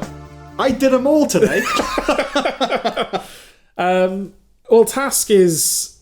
No, I don't know. I don't want to do it. No, go on, have a go. I'll do a bad job. No, you won't. You won't. You'll be fine. Okay. Mark Ruffalo's in it, as are a bunch of other people. Right. Good start. Yeah, including Tom Pelphrey, I think. Tom Pelphrey. Yeah. Well, yeah, he's the main one to know about. Yeah. Mark Ruffalo's an FBI agent. His son is on death row. No, he's not on death row. He's In prison. in prison, but up for appeal. Yeah. Yeah. But yeah, so he's kind of like Tom... Pelphrey. No, Mark Ruffalo is who I was trying to think of. Right. You are doing a bad job. I told you I would. I think it's complicated by the fact, isn't his character Tom? Mark Yes, Ruffalo's character's Tom. yeah, that's my excuse. Yeah, That's sure. why I thought it. Tom, the FBI agent. Yeah. He's kind of doing the recruitment circuit. You know, he's going to places and handing out Yeah, leaflets. he's kind of retired, basically. Yeah, basically. But he's pulled into the fray when Tom Pelphrey leads a group that rob... Stash houses. Stash houses, Yeah. yeah. They pose as bin men, they scope out stash houses, they steal the money. They do this after scoping out a stash house for a specific biker gang. It belongs to an outlaw biker gang. Yeah. And the robbery goes wrong, they end up killing people, and there's a child there, so they have to take the child with them. Yeah. So the FBI assume the child has been kidnapped. Right. Mark As is the Ruffalo gang. Yeah. sets up a task force to track it down. As you alluded to just there, the gang is also trying to find the guy that stole their money. And the boy. Yeah, and the boy, sure, yeah. Yeah, I guess the boy's important too, I don't know. Yeah, that's the basic setup. It's created by Brad Inglesby. What's that? Well, he co-wrote The Lost Bus, most recently. Okay. But this is very much a spiritual success to Mayor of Easttown, which is what he's most known for. Right. In its tone of melancholy that it strikes from the off, in its grounded naturalistic characters that talk how people talk, that look how people look, acquaintances that you believe are acquainted, it's this little world. Okay. Right? The show quickly establishes the dichotomy of Ruffalo and Pelfrey's characters, a kind of Philly heat, right? That kind of relationship. Yeah. There's a bit of hell or high water in the mix too, the relatable thief, working class buds performing heists, and some place beyond the pines. Not just the locations, but that sense of an overhanging or undergirding spirituality, right? It's made to feel bigger than the mere machinations of the plot. There's a feeling to it. Okay. Part of that is that Ruffalo's character was a priest. But yeah, there's the sense of destiny and poetic, it's hard to explain. But okay. Ruffalo is good. He's low-key Ruffalo. But Pelfrey is marvellous, I think. Well-balanced. Ironically. Why? Well, because Mark Ruffalo was... Because he's in Marvel. Yeah. Okay. Sorry. Give it a second. All right, Pelfrey will be... He well balances Robbie's roughness with gentleness. There's such an aura of sadness around him, of inevitability, I suppose, when he talks about being tired of this life and devolves into a rage when thinking about confronting the man who murdered his brother. Your heart just breaks a bit. Whenever he wasn't on screen, I longed to be back in his company. I think it's one of the standout performances of the year in film or TV. Okay. I think he's really great. The supporting cast is first rate. The show offers Jamie McShane an opportunity to shine in a meatier role than we're used to. Emilia Jones, Coda, was her breakout. She has a very promising career ahead of her. Elvis Nolasco, Alison Oliver, and Raul Castillo also stood out. There's this guy that Robbie goes to see in the third episode, Ray, played by Peter, I'm going to say Patrikios. Okay. That's a person. Do you know the guy I'm talking about? Yeah, I think so. Is he the guy whose mobile they used to lure them to... He gets arrested very quickly. Yeah. He's like a local they found just walking down the street. You know, that's the vibe he gives off. He's not. He's actually an actor. Yeah. Some will take issue with its pace. I think you definitely did. In the early bits, I feel compelled to kind of say that, like, whereas I've got no evidence to dispute anything that you're saying, these are not things that occurred to me when I was watching it. It didn't hit you in the way it hit me. No, I watched it with my mother, and, like, in all honesty, until maybe, like, episode 5, we were watching it week to week, and we were forgetting episodes. Like, between... I know... Well, there's a lot of plot detail. Yeah, a lot of characters. We were forgetting, like, all right, how does this character know this character? Why is this specific thing happening now? Yes, it occupies a certain place, and I won't dispute that. Yeah. It's a slow burn, and it's not something I would advise binging, certainly. At times, I thought it might have made a better film, but it did need longer than that. I'll give it that much credit. Okay. So maybe fewer episodes, or shorter episodes. It's HBO, so they're like an hour long. Yeah. Right? It was never boring for me, and I appreciate an adult, deliberately paced drama, but it could have notched things up a little. I will give it that. Well, I think I said to you, didn't I? Episode 5 was the episode where it felt like things were actually happening. Like, there were consequences to everything that they'd set up. I don't agree with that, with the first half of that. Yeah. I think there were always things happening, you know. But it's approaching the final act, right? Yeah. So things are kicking up. It picked up a little bit. And that was the point where I was like, okay, I feel a bit more confident saying that I was bored with the episodes that came before. Because you weren't bored. Because I wasn't bored from that point onwards. Yes. There were things about the earlier episodes I liked. No. But they were usually the, for lack of a better word, action set pieces. Yes. Like the robbery at the end of the first episode, her trying to return the boy in the second episode. They were the moments I was more engaged rather than them just kind of sitting in the house talking about the case and stuff. It's definitely more of a me show than a you show. Yeah. I won't... Listen, this is not to say that I, loved it. I acknowledge its flaws. But I wasn't bored where you were. You know, I think that's the fundamental difference. Okay. The story isn't wildly original and it doesn't break the mold, but Task has such a humanity about it, lived in characters for whom it has a deep affection, you know. I emerged with nothing but good feelings about it. It's a mature show for grown-ups, right? Okay. I really love the clever construction where Maeve leaves Sam to be found by the police and he's just back in the car, right? Things really, like you said, kick into gear in episode 5 where Robbie and Tom finally meet. This leads into a very exciting start to episode 6. the duel fights, with the four men. Yeah. Then they fucking kill Lizzie, a character I liked. Yeah. Then they immediately fucking kill Robbie, a character I love. Yeah. I guess I knew that was coming deep down, but still. Yeah, it's a hell of a 1-2 punch, isn't it? Yeah, it's been a while since I wanted a character to die as much as Jason. I was gutted that Robbie wasn't afforded his cathartic kill. Yeah. But he did have his victory. He had his revenge, in his way. And the ending to the series is hopeful. One little thing. I worried that Ruffalo, in his court appearance at the end, where he's basically got to speak on his son's behalf, would go off book, because he has, like, a speech prepared. Yeah. And they always do that. And it doesn't. And I'm glad, because that wasn't this show. Okay. Where he does Dead Poet Society all of a sudden, like, no, this is real. Yeah. I'm aware that I like it more than you, and I'm aware that many viewers these days they don't have the patience for something like this. But I would highly recommend it. Okay. Give it a shot, Is it a case of they lack the patience, or is it the case of they lack the... Like, I could see someone, in no small part, because I was a bit like it in the beginning, I could see someone looking at the show going, but why? I'm not saying... why does this exist? I'm not saying you lack the patience. No, I'm talking about a hypothetical viewer now. Yeah, but I don't want you to mistake the fact that I was saying... Some people won't like it because people aren't patient, and that's not the only. That's not the only reason people won't like it. And so I was asking. Yes. Could another potential reason being that one could look at it and go, "I fail to see its purpose." I mean, that's obviously something you felt. Yeah. So I guess it's just a story. It's a story of these people, right? And redemption. Okay. And finding some grace in life. It just has a nice heart to it, despite the fact it's a crime. Yeah. A dark crime thriller. It really loves the people in it. Okay. And it's rare that you see that.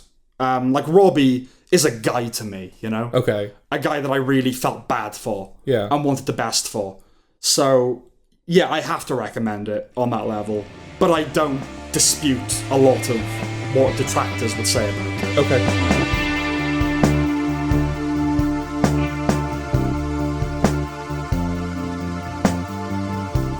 A House of Dynamite. You watched this today, so it's fresh in your mind. What's it about? Oh, no! Yeah, I watched it, not long before I got here. Mm-hmm. It's a crisis thriller, cabinet thriller. It's both those things. Situation. Catherine Bigelow, but she didn't write it. She's not a writer. She's not a writer, so she didn't write it. No. Who wrote it? Well, Noah Oppenheim, who was one of the men behind 0 Day. Interesting. Mm-hmm. Okay. Yeah, so the story is... A missile is launched at America. Yeah. They don't know where it came from. They don't know what it's for. They don't know if there's going to be any retaliation or fallout. Like, if this is the start of something or whether this is just a rogue missile strike. Yeah. But what they know for certain is that it's going to hit America. Yes. They take action to stop it. Those fail. It's going to hit America. It's coming. There's nothing they can do about it. That's the first 40 minutes. Yeah. And then the film cuts to black and jumps back. Right. To before they knew about the missile strike. It does the first act again from a different perspective. Yes, it does. Yes. It's the same events. Yes. But it's from a different group of people that I think are slightly higher up the chain of command. Yeah. Right? And then it does it again. And then, you get, and it gets to the third act and it does it again. And this time we're at the highest level. We're with the Secretary of Defense and the President. It's the same film 3 times. It is that. It's a Trojan Rashomon film. Because I didn't know it was going to do that. I didn't know either. And I don't think there was any suggestion in the first act that it was going to go in that direction. I think we knew, like, real time. Okay. But I think we all thought an hour and a half, 2 hours real time. Yeah, so it's written by one of the 0 Day writers. It's better than that. Okay. But he's clearly... Current Affairs is obviously his bailiwick, right? Yes. It turns out he was the president of NBC News. So, like, that would make sense. No, I'd give the film enough credit to say that it's written by someone that is... like in the know. They know enough about these things that they could like the process. Like Mark Bowl, who wrote The Hurt Locker and Zero Dark 30. It's like that fine line between journalism and screenwriting. Right? Yeah. And yes, like you said, directed by Catherine Bigelow. Since The Hurt Locker, she has maintained a visual style in the mould of Paul Greengrass. Unlike many PG joints, or as I'm now submitting, PG tips, as we should call Greengrass fans, this is a film about people responding to catastrophe or impending catastrophe, spread across multiple nerve centres. This is one of your crisis thrillers, one of your cabinet thrillers, a dual helping. I like the music. Did they use the Conclave soundtrack? No, but here's the thing. It has a Jaws or Sicario type recurring 2-note cue, right? in other places, yes, it reminded me of the Conclave score. Yeah. So I was heartened to discover that I did know something about music. Okay. When it turns out it's the same composer, Volker Bertelmann. Okay. Yeah. Did he... It's the same instruments, I think, Was he a right? bit lazy, do you think? No, I think it's just sounds the same. He's using the same, like, Yeah. you know. But it felt like it even had the same kind of, like, shots of adrenaline, where the violins would go, du-du-du-du-du-du-du, and then it would just kind of, like, go silent again. Yeah, I don't think it's literally the same score, but that's his thing, obviously. Yeah. You know, it's funny when a composer, you can sometimes tell, it's like, they're using the same instrument, but, like, how does it sound? Like, Giacchino scores, they kind of sound like Michael Giacchino scores. Yeah. Why? Do you know what I mean? Yeah. Like, I don't... No, that's fair. Like, the tone of the... I don't know, anyway. I don't know Zimmer. that much about music. Well, I mean, take Hans Zimmer, for example. Like, it seems like certainly within his body of work with Nolan, I don't know about outside of that. Yeah.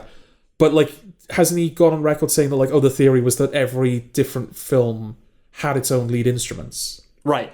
Because I think the big discussion about Interstellar was, well, how do we represent... We've done everything. How do we represent space? And then they arrived at church organs. That was going to be their way of... Yeah. But that is amazing to me. Like, a band that has the same singer and, the similar tones to the guitar and everything. I get why that would sound the same. I suppose it's the same with the composer, but, like, I know a Thomas Newman score when I hear it. Yeah. Yeah, I don't know. It's interesting, that, isn't it? It's a film with procedure at its heart, down to the early scenes of Rebecca Ferguson entering the White House, going to work. Yeah. There's a consistent satisfaction in that, as we've spoken about. Obviously, I don't know whether the systems depicted are accurate, but they felt accurate. Yeah. With the little lock boxes for their phones and all that Absolutely. business. Details that I think, if you were making this up, you wouldn't even consider. Exactly, yeah. The White House facsimile, in which we spent the most time, is the West Wing. Yeah. This isn't the West Wing. Things have moved on. But did you have that little pang of, like, when you saw the press room? Oh, yeah, no, absolutely, yeah. But, like, the West Wing, it's cozy. Yeah. This is probably what the White House now is actually like, Okay. right? The script calls for a naturalistic approach, and there are no over-dramatics in the cast. They all do the job. They're serviceable, and I don't mean that derisively. I mean, there's a service to provide, and they provide it. Okay. The only bum note for me was Jonah Hauer-King. Not because he did anything wrong. It just looks like he's a fact now, and I don't like his face. He's the guy from Doctor Who. Oh, I had to look him up, because I was like, Yeah. I know that face, and I don't like that And face. he was in, not Final Destination, he was in I Know What You Did Last Summer. Okay. He's around now, and I He is don't like around. that. Yeah. I do like Willa Fitzgerald's face. Yes. Brief though its appearance was. Yeah. Lots of good faces in this. Yes, and leading into me, if we're with anyone, it's Rebecca Ferguson. Yeah. Right? And this leads me into what I would regard as the film's core problem, the structure. Yes. Right? Definitely. There's half an hour or so, like you said, of real-time crisis management. Then the clock resets, we see it play out from a different standpoint, then it does it again. And they don't wildly diverge. Every character in the second and third chunks appears in some way in the first. Yeah. Because they're all communicating with each other. It shows the same interactions from different points of view. In that way, it's a tightly wound little construct. And there's some small gratification in seeing things align. And from a governmental perspective, it feels, can you say somewhat comprehensive? Is that a phrase that makes sense? But that's about it. It doesn't add anything. No. We're not afforded more information when we jump to the other characters, Not or at all. more context, Yeah. or more at all. Nobody's hiding anything. Miscommunication isn't really a factor. One thing I can say in the film's favour is that it isn't partisan. Some characters are a bit more hawkish than others, but it's really about not knowing what the fuck to do. Yeah. Tracy Letts is more aggressive, Gabriel Basso is more diplomatic, but there's never a sense that we're meant to furrow our brow at the former, right? No. It's just doing what he thinks is right. Yeah, I kind of going back to what you just said about no one's hiding anything. Yeah. In the first and second chunk, POTUS is played by Idris Elba. Yeah. And you see his screen on the video call, it's just black. Yes. You don't know where he is. No. Okay, go on. There's no picture, Yes. Sam. That's the absence of a picture. Yes. Harsh. So I thought, that's going to be a reveal. Where is the president? What is he doing? Because we can't see him. We can hear him, but we don't know where he is or what the hell's going on. He's just in the car. Yeah, that's holding back Idris Elba. Yeah. That's what that was. The structure also denies the film the unbearable tension it might otherwise have enjoyed. Yeah. That first chapter, I am locked in. Yeah. Let's go. I was with it. Like, I'm comfortable with these kinds of films. This is for us, right? Yeah. Then it went back. And I wasn't against some time play. It was like, okay, we're going to see like 5 minutes that contextualize this. Yeah. But when it became clear what the film was doing, it was totally deflating. It killed the momentum of it, definitely. Yeah, and that first jump back is quite confusing, actually. You pick it up soon enough. Yeah. And it's nice that Bigelow had enough faith in the audience not to telegraph it. But it did wonk me for a second. Okay. Where are we? We spend a bit of time with Ferguson and her family in the opening scenes. Why? Yeah. Why does it invest us? Like, we leave her behind completely. Yeah. This is the big thing, isn't it? Like, you already kind of alluded to it. I don't understand why the people that they've chosen to focus on deserve so much attention that the film is rewinding to accommodate them. Sure. Like, why couldn't this have just been, it's all happening in real time, and we see Rebecca Ferguson alongside Gabriel Basso, alongside the guy from Chernobyl. Yeah. Why do they have to have their own acts dedicated to Well, this is what I want to get to. I think I understand the logic, right? Okay. That they risked overload if they jumped around too much while hurtling forward in real time. Okay. Because that's hard to do, right? Yeah. In nerve centres where it's like rapid things are happening, like I can't now spend 5 minutes with Jared Harris. Yeah. It's hard to make it real time. And if that was indeed the problem they envisaged, this solution was misjudged. If you want to be a juggler, you got to learn how to juggle. You don't throw up one ball at a time. Yeah. Right? I also understand that the time between missile detection and impact is not feature length. No. Right? Okay, fine. Then portray the aftermath. Yeah. Not full-on World War, right? Yeah. But do we retaliate? When? Arrive at a terminus that has some sense of resolution, even if you want to retain some ambiguity, because the film does opt for, I guess, what we'd have to call an ambiguous ending. But really, it isn't an ending. No, it's not. It's not even remotely. It just stops. Yeah. It's profoundly anticlimactic. You're just left thinking, talk about task, you're left thinking, what was the point of that? Yeah, the climax of each segment is... It hits. Well, it's about to hit. Yes. It's seconds away from hitting. Yeah. And everyone's asking the president, what is your decision? Right. What is our response? Yes. Cuts to black, cuts back to the next, beginning of the next person's segment. The final segment is Idris Elba. It focuses on him. And we see him sitting there deciding what he's going to do. Mm-hmm. And they say, what's your solution, Mr. President? What do we do? Cuts to black. And that's the film. Well, we get two shots. Oh, yeah, you're right. We get one where it shows people that we've been seeing throughout the film making their way towards a nuclear bunker. Mm-hmm. And it cuts back to Anthony Ramos, who in his segment, like after he realised the missile was about to hit and there's nothing they could do to stop it, he ran outside to throw up in the dirt. Yeah. That's what we end the film on. Yeah, just him kind of, it's settling in sort of thing. I suppose by seeing everyone go into the nuclear bunker, that's the film saying this is going to happen without showing the impact. Yeah. By actually showing the missile impact. Yeah. But what was Idris Elba's decision? I know nothing about what was the point? Yeah. I mean, yes, I didn't need a World War III film, right? But what is this? Yeah. Like, if it was depicting how human error, ideology, all that get in the way of problem solving, it's a bit basic, but fine. Okay. If it was making the point that we're closer to this scenario than we'd like to admit, okay. And it does say that in text. Yeah. It feels weird saying it because it would usually be a compliment. But the film isn't rhetorical or polemical. No. Right? It doesn't wag the finger and make an impassioned case for non-proliferation. Implicitly, it might be doing that. And again, that would usually be for the better, to not speak for it. But we see no consequences, immediate or long-term. No. We see a bunch of authority figures in ops rooms panicking. Where are we? Yeah. You know? You and I love things that are professional. People on the job getting shit done. No domestic drama. That's what we would have excised from the Lost Bus, right? Yeah. But this film needed more heart, more emotion, more in our faces, more something. It's funny you should say that because my parents watched it before I did. Yeah. And the prevailing criticism my mother had was that everyone was just really emotional. Like there was people they were calling their families. Yeah. Usually in things like this, they're just getting on with the work. Yeah. Whereas in this, you've got people panicking and trying to call their families. I'm not saying that people are like cold and detached. No, they are responding as humans are meant to respond. Well, but dramatically, it's not emotional. I don't feel... Oh yeah, it didn't make me feel anything. Yeah. I'm not saying it needed to be people all with their families hugging it. It's like, no, it needed heart. If it needed a point. What's the point of this? And maybe that was Catherine Bigelow's way of injecting heart into it, is we see people like getting teary-eyed while they're giving commands for like evacuate Chicago or whatever. Yeah. But you were just kind of saying about, like, well, what's the point of it? That could have been something interesting, where it's depicting how emotion gets in the way of procedure. That's what I'm saying. Yeah. If it's like human error and ideology, they butt heads over things. Like, listen, if this happens, we aren't prepared for it. Yeah. You don't feel that. There's nothing they can do. All they can do is fire up a missile to try and hit it. Yeah, hitting a bullet with a bullet. And it misses. Yeah. Well, okay, so what did we do wrong that, like, made this happen? Yeah. You know? Because Jared Harris's little arc is that his daughter is in Chicago. Yeah.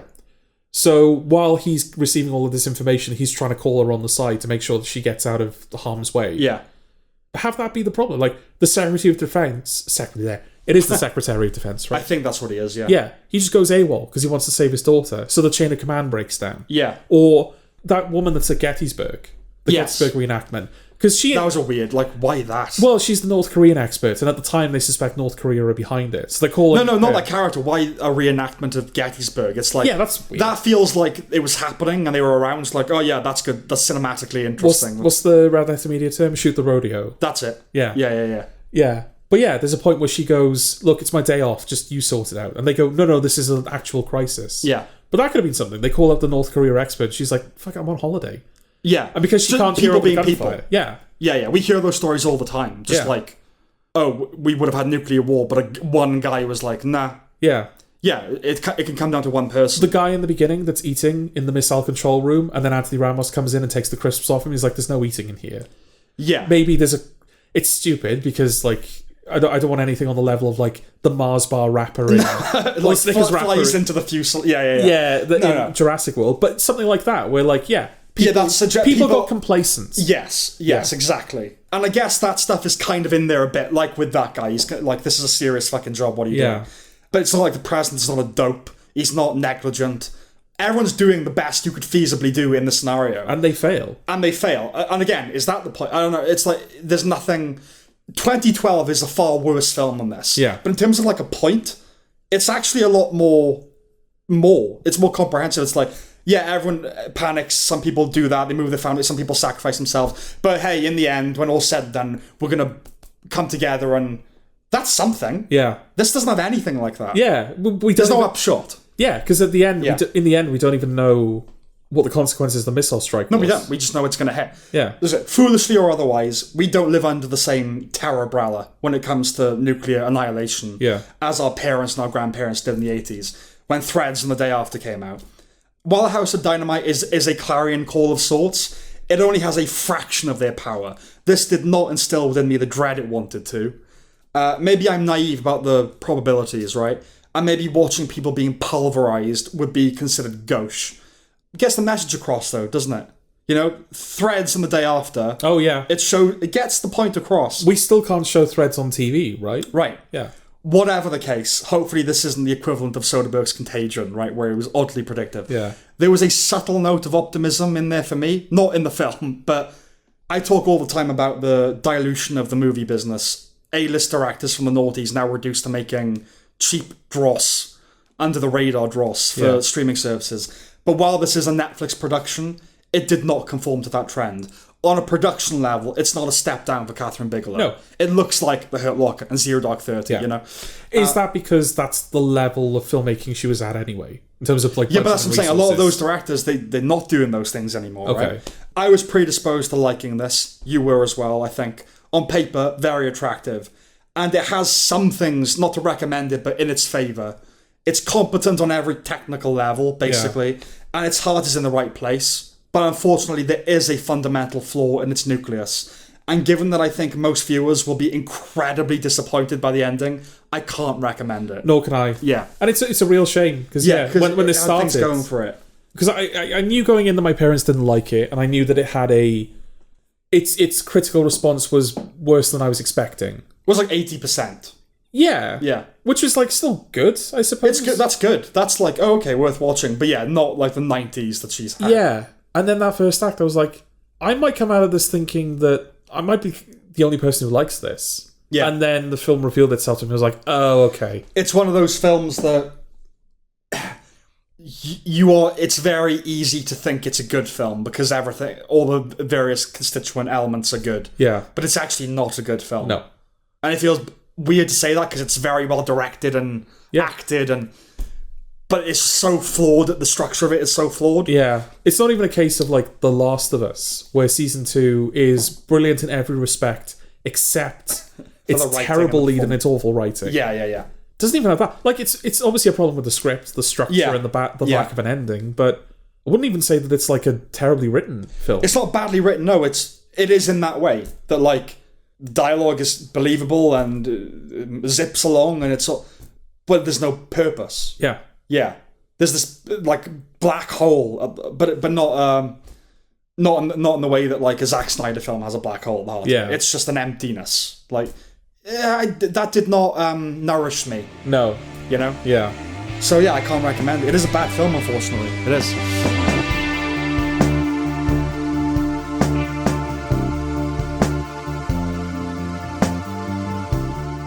Slow Horses season 5. Mm-hmm. We really don't have to premise this one. It's Slow Horses. It's the 5th season. Yeah. Yeah. Have we done every season of Slow Horses? That would be fucking mental. I don't think so. I think we have. We've done season 4. I think you did like a... I think I did season 1. When it started, you were like, oh, there's this show called Slow Horses. Okay, but we didn't actually do 2 or 3. I don't think so. So we did 1 for... Okay, all right. Yeah. That's still mental. Yeah. I was talking about season 1 and now we're talking about season 5. Well, nothing's changed in the... for us. You had those 2 seasons in like the same year, right? That's true, to be fair. Okay. Well, it's not that bad. It's not that bad. No. This season starts with a mass shooting. Yeah. Now, Apple have indefinitely delayed the release of a show called The Savant. Okay. Which deals in a similar area. It's about a woman that infiltrates like online groups to intercept these things. Yeah. Now, this delay was hot on the heels of the Charlie Kirk shooting. Right. Okay. So it's curious why they didn't delay this as well. It was like the same day, basically, or very close. You just think, it's not like the season is about mass shootings. No.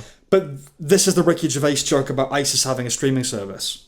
Like, Slow Horses is probably very good business for Apple. Yeah. So that comes first. They're not going to delay it. Yeah, I mean, I don't know, maybe they would justify it as like, well, it's distant enough because it's not like... All right, it's politically motivated in the sense that, like, it turns out the eventual plan is that they're Libyans who are enacting a destabilization strategy that MI5 implemented in Libya. Yeah. So it's basically like, we'll do to you what you did to us. But I mean, the first scenes are very like, oh, it's made to feel like a mass shooting. Well, that's it's a guy. It's not someone assassinating a specific. It's just a guy shooting a gun in a street. Yeah. Very like chilling. Well, it's what we've always said, right? Yeah. If you want to instill fear, do it in a random place. Yeah. Yes. Don't shoot up like a monument. Shoot up a neighborhood where people actually live. That's fucking scary. Yes. I just, as a go, I wouldn't support postponing it necessarily. I'm not saying that. I just find the contrast in the hypocrisy interesting. Okay. So yes, we have mass shootings, Western intervention in Muslim countries, characters butting heads over hiring LGBTQ people for the intelligence service, incels. It's the same as Gen V. I'm just a bit tired. Okay. Just a bit tired of that stuff. Yeah. The cast is the cast. Gary Oldman is now Sir Gary Oldman. Oh, is he? Yeah. Oh. What a modern nym that is. There were no knights on horseback called Sir Gary. Sir Gary? Yes, Sir Gary. Yeah. There's some nice insight into Lamb's tragic history this season. To be fair, he's not in gurning mode, but I don't know why it's required that Nick Mohammed be in everything. Yeah. Is this supposed to be as like, oh, I'm going to try something serious this time? It felt like that. And he's not bad, don't get me wrong. It's just like, oh, him again, that face again. Again, to bring up the celebrity traitors, which... Am I going to have to end up doing a fucking review of this show? I hope not. Everyone knows what the traitors is, right? Yeah, but he's in there. He's one of the contestants. Yeah. So when he showed up, I was like, oh, God, Nick Mohammed. I don't like Nick Mohammed. Yeah. I don't want to have to watch Nick Mohammed. And now the show's gone on. I'm forced to go, oh, Nick Mohammed's fine. Well, yeah, he seems like an alright guy. I don't know what he's like in real life. I'm sure he's perfectly decent. Yeah. But he's the same thing in a lot of things. A lot. Yeah. He's not that here. But it just, his face, you're like, oh God, that face again. Man. It's just, he's overexposed. Amy Fionn Edwards, she runs a lot this season. Ho is deeply annoying. It's never hit me before. I don't know. He's foregrounded a bit more this season, isn't he? But, yeah, well, that definitely doesn't help. Yeah. But yeah, I've always found him thoroughly unlikable. Okay, but I'm with you now. Not in a, oh, it's fun to dislike him. No. I just don't like him. I think the character's meant to be annoying to everyone. Yeah. But he can't annoy us. That's the problem. No, it's all right. You could have someone where it's like, oh, it's fun to hate them. That's what I'm saying. it's okay, but the audience can't be annoyed by him. Or if, like, oh, I know the character's annoying, but I like him. No, he's annoying to the audience. Yeah. To me, it just seems like having him around is so counterproductive. Yeah. Like, basically, this whole season is his fault. They're all fuck-ups, but he is just like, you're a fucking liability. Yeah. No, genuinely, yeah. Yeah. There's a moment where River is on the phone with his grandfather. His grandfather's like, I love you. And then River gets all embarrassed because he's around his colleagues. So he's like, yeah. So he fumbles the sign off. Now, it might be embarrassing to say I love you to a girlfriend because we all remember from school that's gay. Yeah. But your granddad? Shame on you, River. I got really annoyed with him. Dementia-riddled granddad. I got really pissed off with him. Who, like, that's not embarrassing. For a moment of lucidity, remembered who you were and loved you. Yeah. And you're just going to be like, yeah, whatever. Yeah, that's meant to be like a funny little beat. But I was like, that's despicable, actually.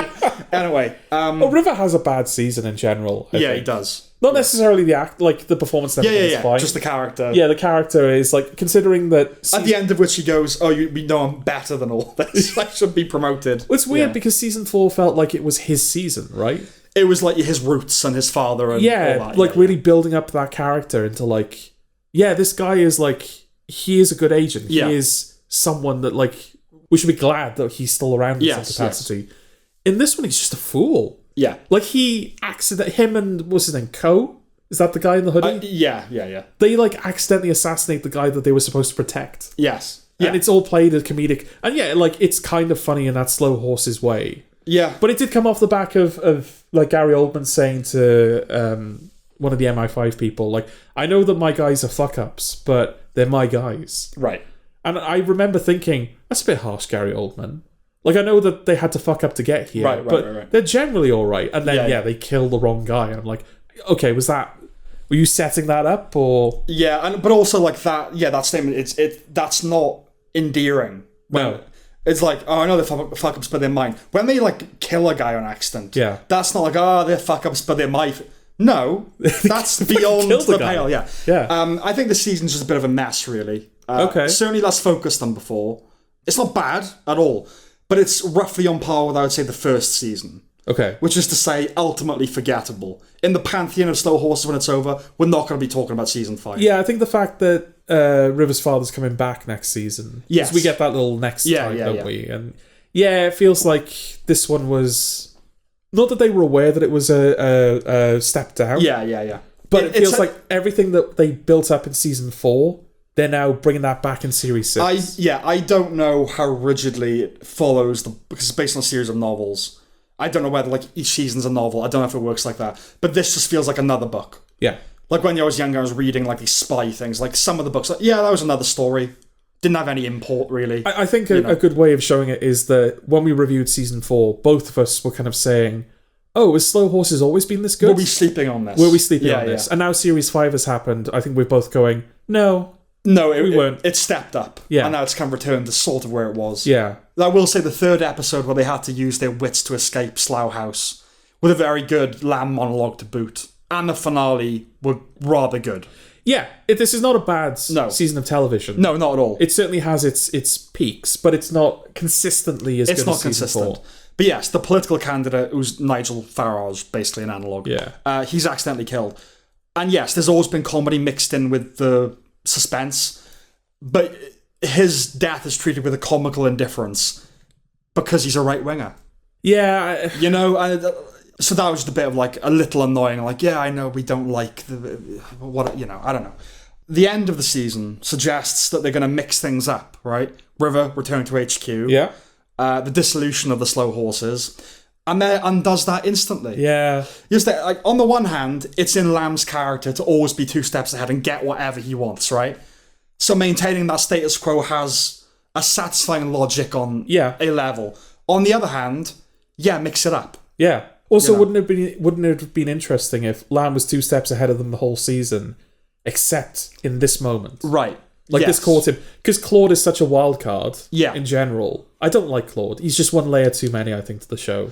I don't mind him, but I agree that he's a bit of a third wheel. Yeah. Yeah. But Claude is such a wild card. He caught Lamb totally off guard. And so now Lamb is gunning for him. Yeah. A little bit of internal kind of dissonance. Yes. That would be fun and interesting. But no, it's going to go back to exactly what it... Yeah, I mean, I know the nature of these things. It's a series of novels that kind of don't really inform the next. They're like James Bond stories. But it's a TV show. I want to see some development. I want to see some, We've got those novels. Do some... Right. You can do something else. Yeah, use them as a springboard and then... Yeah. But, okay. Is that it? Yeah, I would recommend it. It's not. I'm not going to just recommend season 5 of Slow Horses. I guess if you've watched up until this point, don't skip series 5. Sure. It's not worth skipping. No. It's also not worth starting Slow Horses to get to this point. Season 4 is season 5 isn't it? Yes. Yeah. 4, man. 4. Yeah.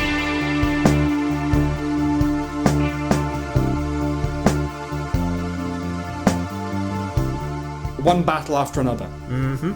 What's it about? No. I don't want to. Go on. It's pretty straightforward, actually. After a certain point. Yeah. Because it's kind of front-loaded in a way, isn't it? There's a lot of context to set things up. Okay, let's just do it quickly then, because I think we're getting on now, aren't we? Dude, we're only 30. Mate, still. Yeah. Okay, so a group of far-left domestic terrorist revolutionaries... Yes. Including Leonardo DiCaprio's Bob and Tiana Taylor's Perfidia. They're a couple. They free a bunch of detained illegal immigrants in the very beginning of the film. An area that's overseen by Sean Penn's, I don't know what he is at that point, but army officer. Yeah. Perfidia humiliates him. He vows revenge. He tracks her down a little later in life and kind of forces her into a sort of weird sexual relationship. Yeah. I think it's kind of, does he force her? No, there's ambiguity around the nature of their relationship, but that's what it seems like. And then she gives birth to a child that is supposed to be Leonardo DiCaprio's, but she can't be a mother. She's too committed to the cause, so she's eventually arrested, goes into witness protection under the auspices of Sean Penn's character, but then disappears. Yeah, and then 16 years later, Sean Penn's invited to be the member of this elite, essentially white supremacist organization. Yeah. And he's like, okay, I think I had a daughter with that woman. I need to kill her now. Yeah. Because can't have a black kid. A mixed race kid. Yeah. That's going to stain on a black mark on my record. So he needs to find DiCaprio and her and pursue them and kill them. That's the plot. Well, that's the thing. That last little bit where you were like, and that's basically it. Yeah. That's 2 hours. Yeah, no, the film is the pursuit. Yeah. Yeah. So it's very much... A lot of the plot is in the first half an hour. The setup. Yeah. And that was initially not dispiriting, but I guess more confusing, because I knew it was a 2.5 hour film. Yeah. So when things were happening so quickly... It has a montage feel to it, doesn't it? Yeah, I was like, how is this 2 hours? Yeah. 2.5 hours. 2.5 hours. Because when Sean Penn is left humiliated in the ice compound or wherever they are. Yeah. I think a scene or two later he finds her again, and I was like, oh, is that not the film? Sure. And yeah, in hindsight it makes sense that all of this needs to be set up so that we can get to the big chase. Yeah, it's the past. Yeah. It's the the context you need, yeah. But it's interesting that the film starts so far back. I could see a version of this where it starts with... Yeah. You start 16 years later with DiCaprio and the daughter, and then all of this information is drip fed to you over the course of the film. I think this is what kind of distinguishes it. It's an auteur film, it's not like that's unnecessary to the plot. Let's just do it's a Paul Thomas Anderson film, right? Yeah. So he's just gonna do exactly the type of film he wants. And I don't want it to come across as that's me saying that's a criticism. No, I get you. It's just that I just found it interesting. It's like, I think he was obviously interested in the dynamic between Penn and Taylor, the stuff there, isn't there? So it's very loosely based on Thomas Pynchon's Vineland, a novel. Okay. Loosely. Paul Thomas Anderson previously adapted Pynchon with Inherent Vice, arguably his worst film. Okay. But this is Paul Thomas Anderson, so that doesn't mean bad, right? He's one of the best filmmakers alive and ever. Right. One Battle was shot on 35mm film using VistaVision, and it is indeed very well shot and very well directed. Absolutely. I'm glad we saw it on the big screen. Yeah. It looks like the film will be a major financial bomb. But I'm glad we made some small contribution to film, Yeah. This is what a Paul Thomas Anderson action thriller looks like. Yes. While he has an incredibly varied filmography, the genre here is Paul Thomas Anderson. The script is dynamic, the dialogue controlled. There are pockets of idiosyncrasy. Don't get me wrong, the whole object is the work of an auteur, but the characters exist in something closer to the real world than other films of his. The cast is stellar, even if none of them strike one as particularly likeable. Yeah. Bob prioritising his daughter's upbringing over the cause, that endears you to him. Yeah. And you care about his finding her. Outside of that, there's something of a remove, I would say. For you or generally? Because I think it would, your political leanings would impact your... politics don't come into this. No, they don't broadly, and that was something I liked, is that given that it's about No, I'm saying my politics don't come into this. Okay. Well, I'll just finish making that point anyway. Yeah. The fact that it's about political revolutionaries and a lot of the characters are not just left-leaning, but like radically left-leaning. Yeah. Like they rob banks and... They're terrorists. They're domestic terrorists. They're domestic terrorists. But the film, at its heart, it's about a father trying to get back to his daughter. No, absolutely, yeah. You don't have to be for their cause, really. No. No, yeah, but I think just the film has a remove. It has a bit of a detachment. Okay.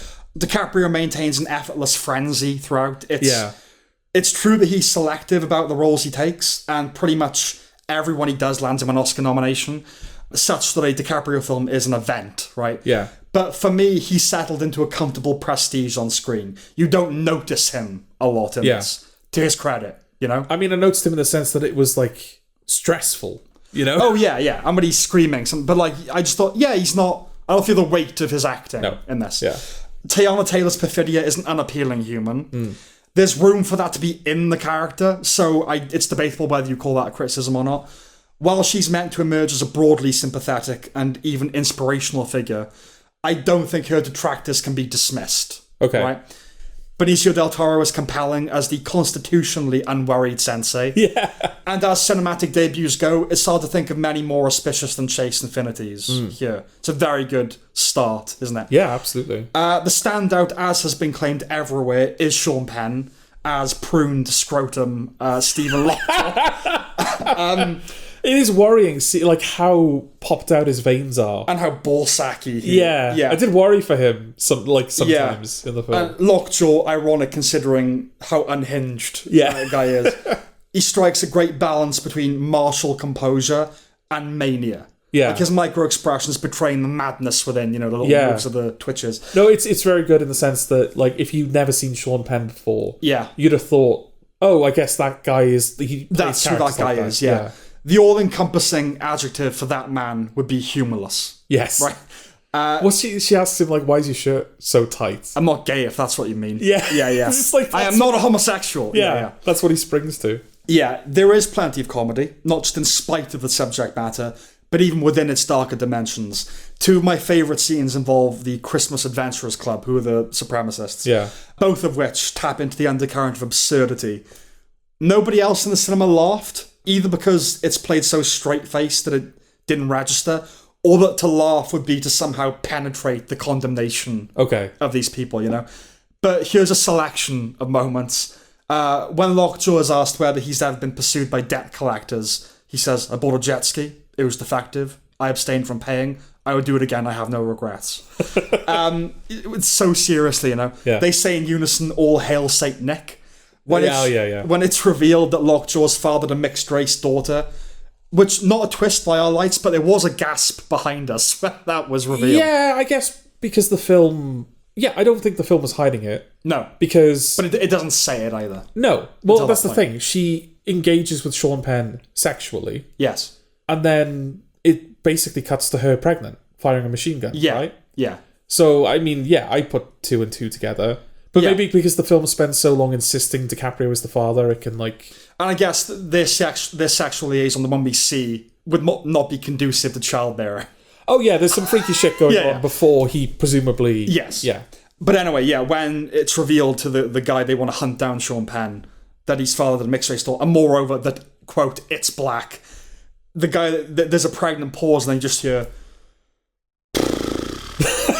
Like, great. Yeah, because I think they were rooting for him, broadly speaking, weren't they? Yeah. That same guy laments how events of the film will affect chicken chain that he enjoys. One of them played by Jim Downey, incidentally, who is the most tenured and revered SNL writer. Okay. He says, our job is to find dangerous lunatics, haters, and punk trash. Are we supposed to take that seriously? No. And a side pointer, Tony Goldwyn has a dark charisma in those scenes. He does command an authority. Okay. He's like the leader, Yeah. Equally, well, maybe not equally, but there's a goofiness to the leftists too. Bob pointing out that many of the posters in the history class feature slave owners, arguing with his daughter about her friend's pronouns, dealing with a snowflake on the phone, the new voice of the left. Yeah. There was also a nice metaphor there, intended or otherwise, about navigating customer service. Yes. You just can't get through. Yeah. Anderson is, of course, more sympathetic to them than the white supremacists. I am too, I guess, but barely, frankly, because they are terror. But we'll come to that. Yeah. I do have a soft spot for washed-up old hippies. The wrinkle here is Vineland dealt with the aftermath of the 60s hippie movement. It's not the same now. While much of the film retains a kind of timelessness, so French 75, their organisation, it's essentially the Black Panthers, the Weather Underground, the Symbionese Liberation Army, with 70s blaxploitation names like a Jungle Pussy. Yes.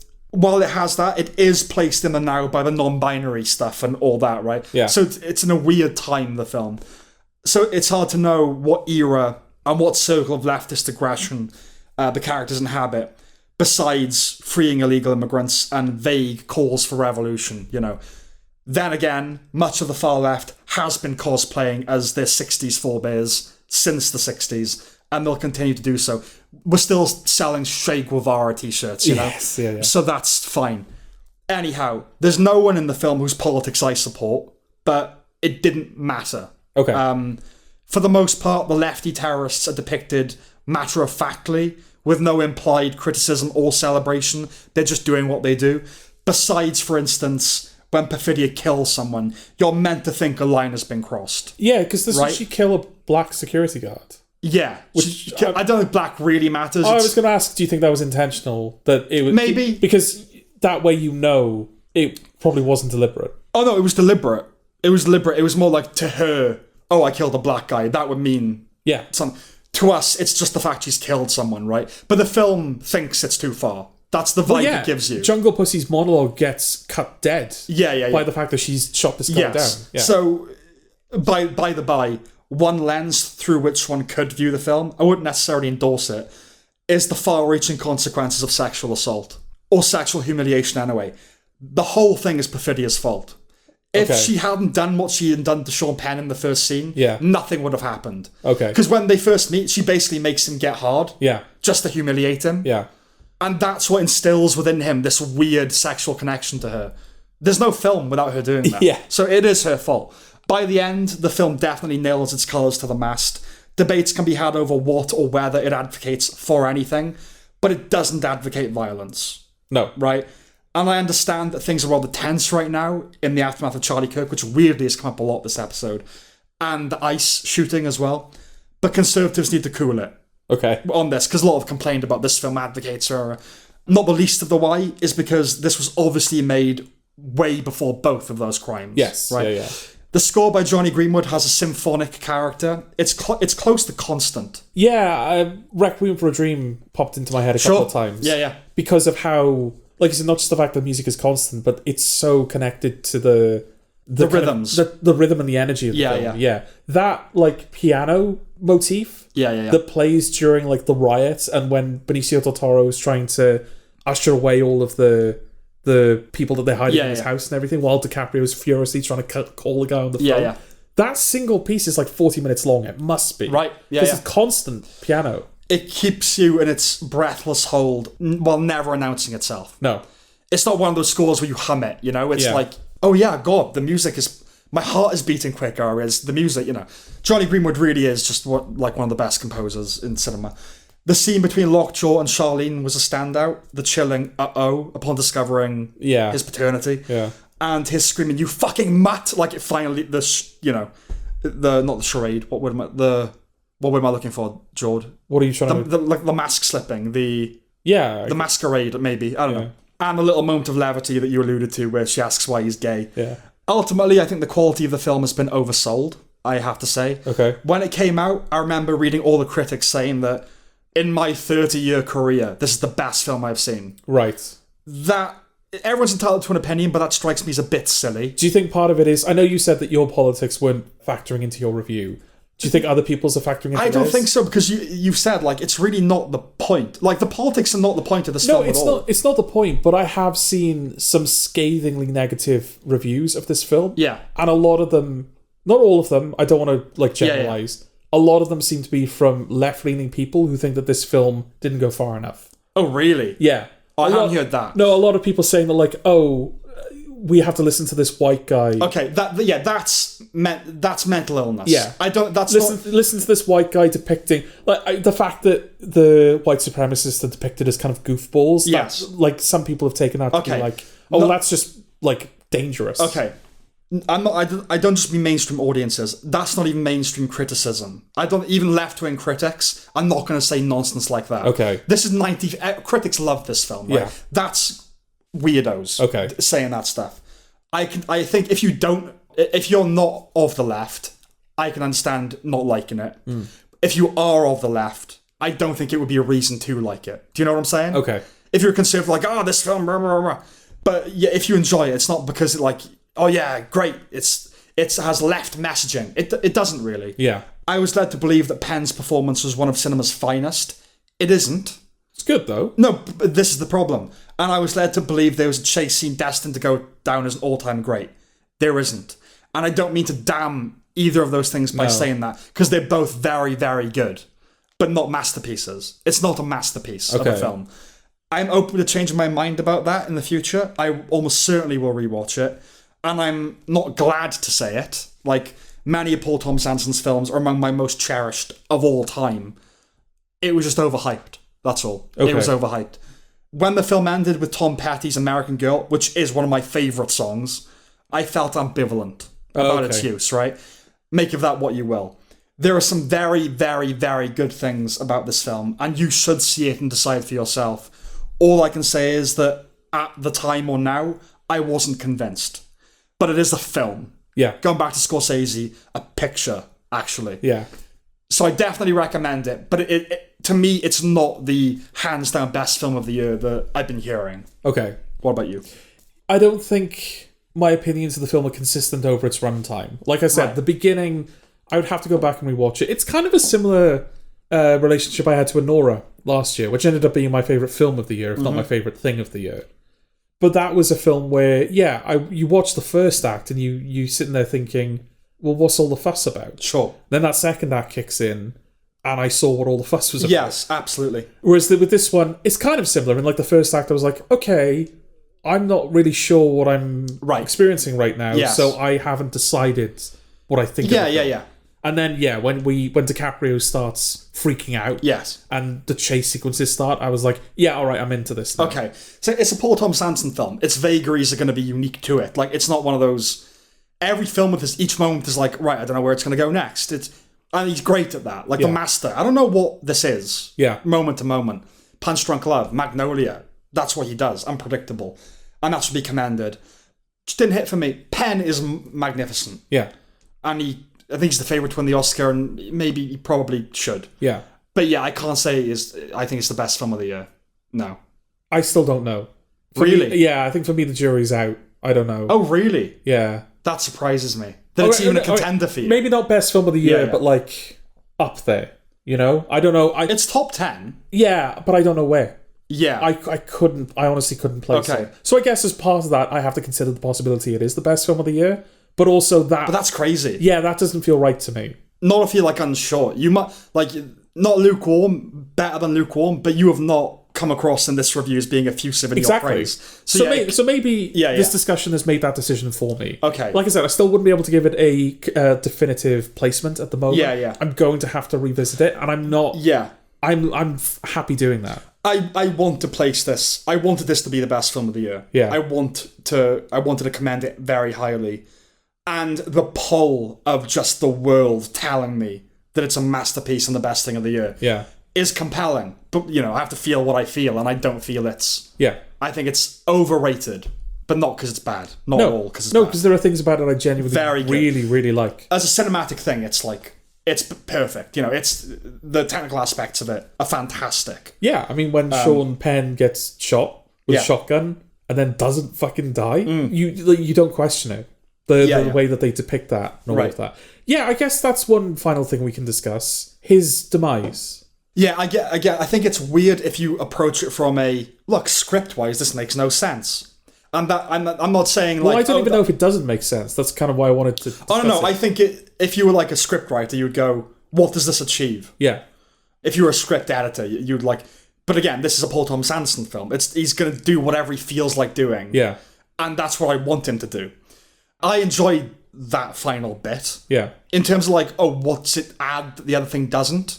Not a whole lot. I suppose that the fact that it's in an office and he's in a suit, the sinister nature of, oh, it's kind of banal. Yeah. It's not a shotgun, they just gas him. Like, how awful is that? Yeah. And there's something obviously there about they're white supremacists and they gas him and throw him in an oven. Yeah. There's something there, but like we knew they were that already. Maybe it's like, oh, the fact that they have portrayed them as quite goofy. I'm cementing they're not. Yeah. I don't know. Like, make of it what you will. And maybe there's a component of like, well, if he died in that car accident, he died in battle, as it were. Yeah. And that character doesn't deserve as noble a death. Yeah, it's anonymous. Yeah. Right? It's just he's gonna be erased from history. Yeah. Yeah, it's kind of the equivalent of at the end of season 2 of Fargo, where Bokeem Woodbine's like, okay, so I'm being promoted, so what am I going to run? Like, he's like, oh, this is your office? Mm. And he's just a nobody now. He's a pencil pusher, because that's what crime is going to look like. Yeah. You know? Kind of a version of that, where all the Sopranos, like, it won't be cinematic. Yes. You'll be sitting in a chair and you're just going to die. Yeah. That maybe. I don't know. But I enjoyed that little sequence. Okay. That's kind of all I have to say. I do recommend it. Yeah, I recommend it as well. I think people should try it. If anyone's curious about it, definitely try it. Yeah. Because ultimately, I think it is one of those films where it's up to you to decide what you think about it. And it's a good thing. And it's good that it exists. Yeah. You know? Yeah. And I think that's it. I'd say so, yeah. Okay. Then we will see you next time. All right, then. Bye-bye. Bye.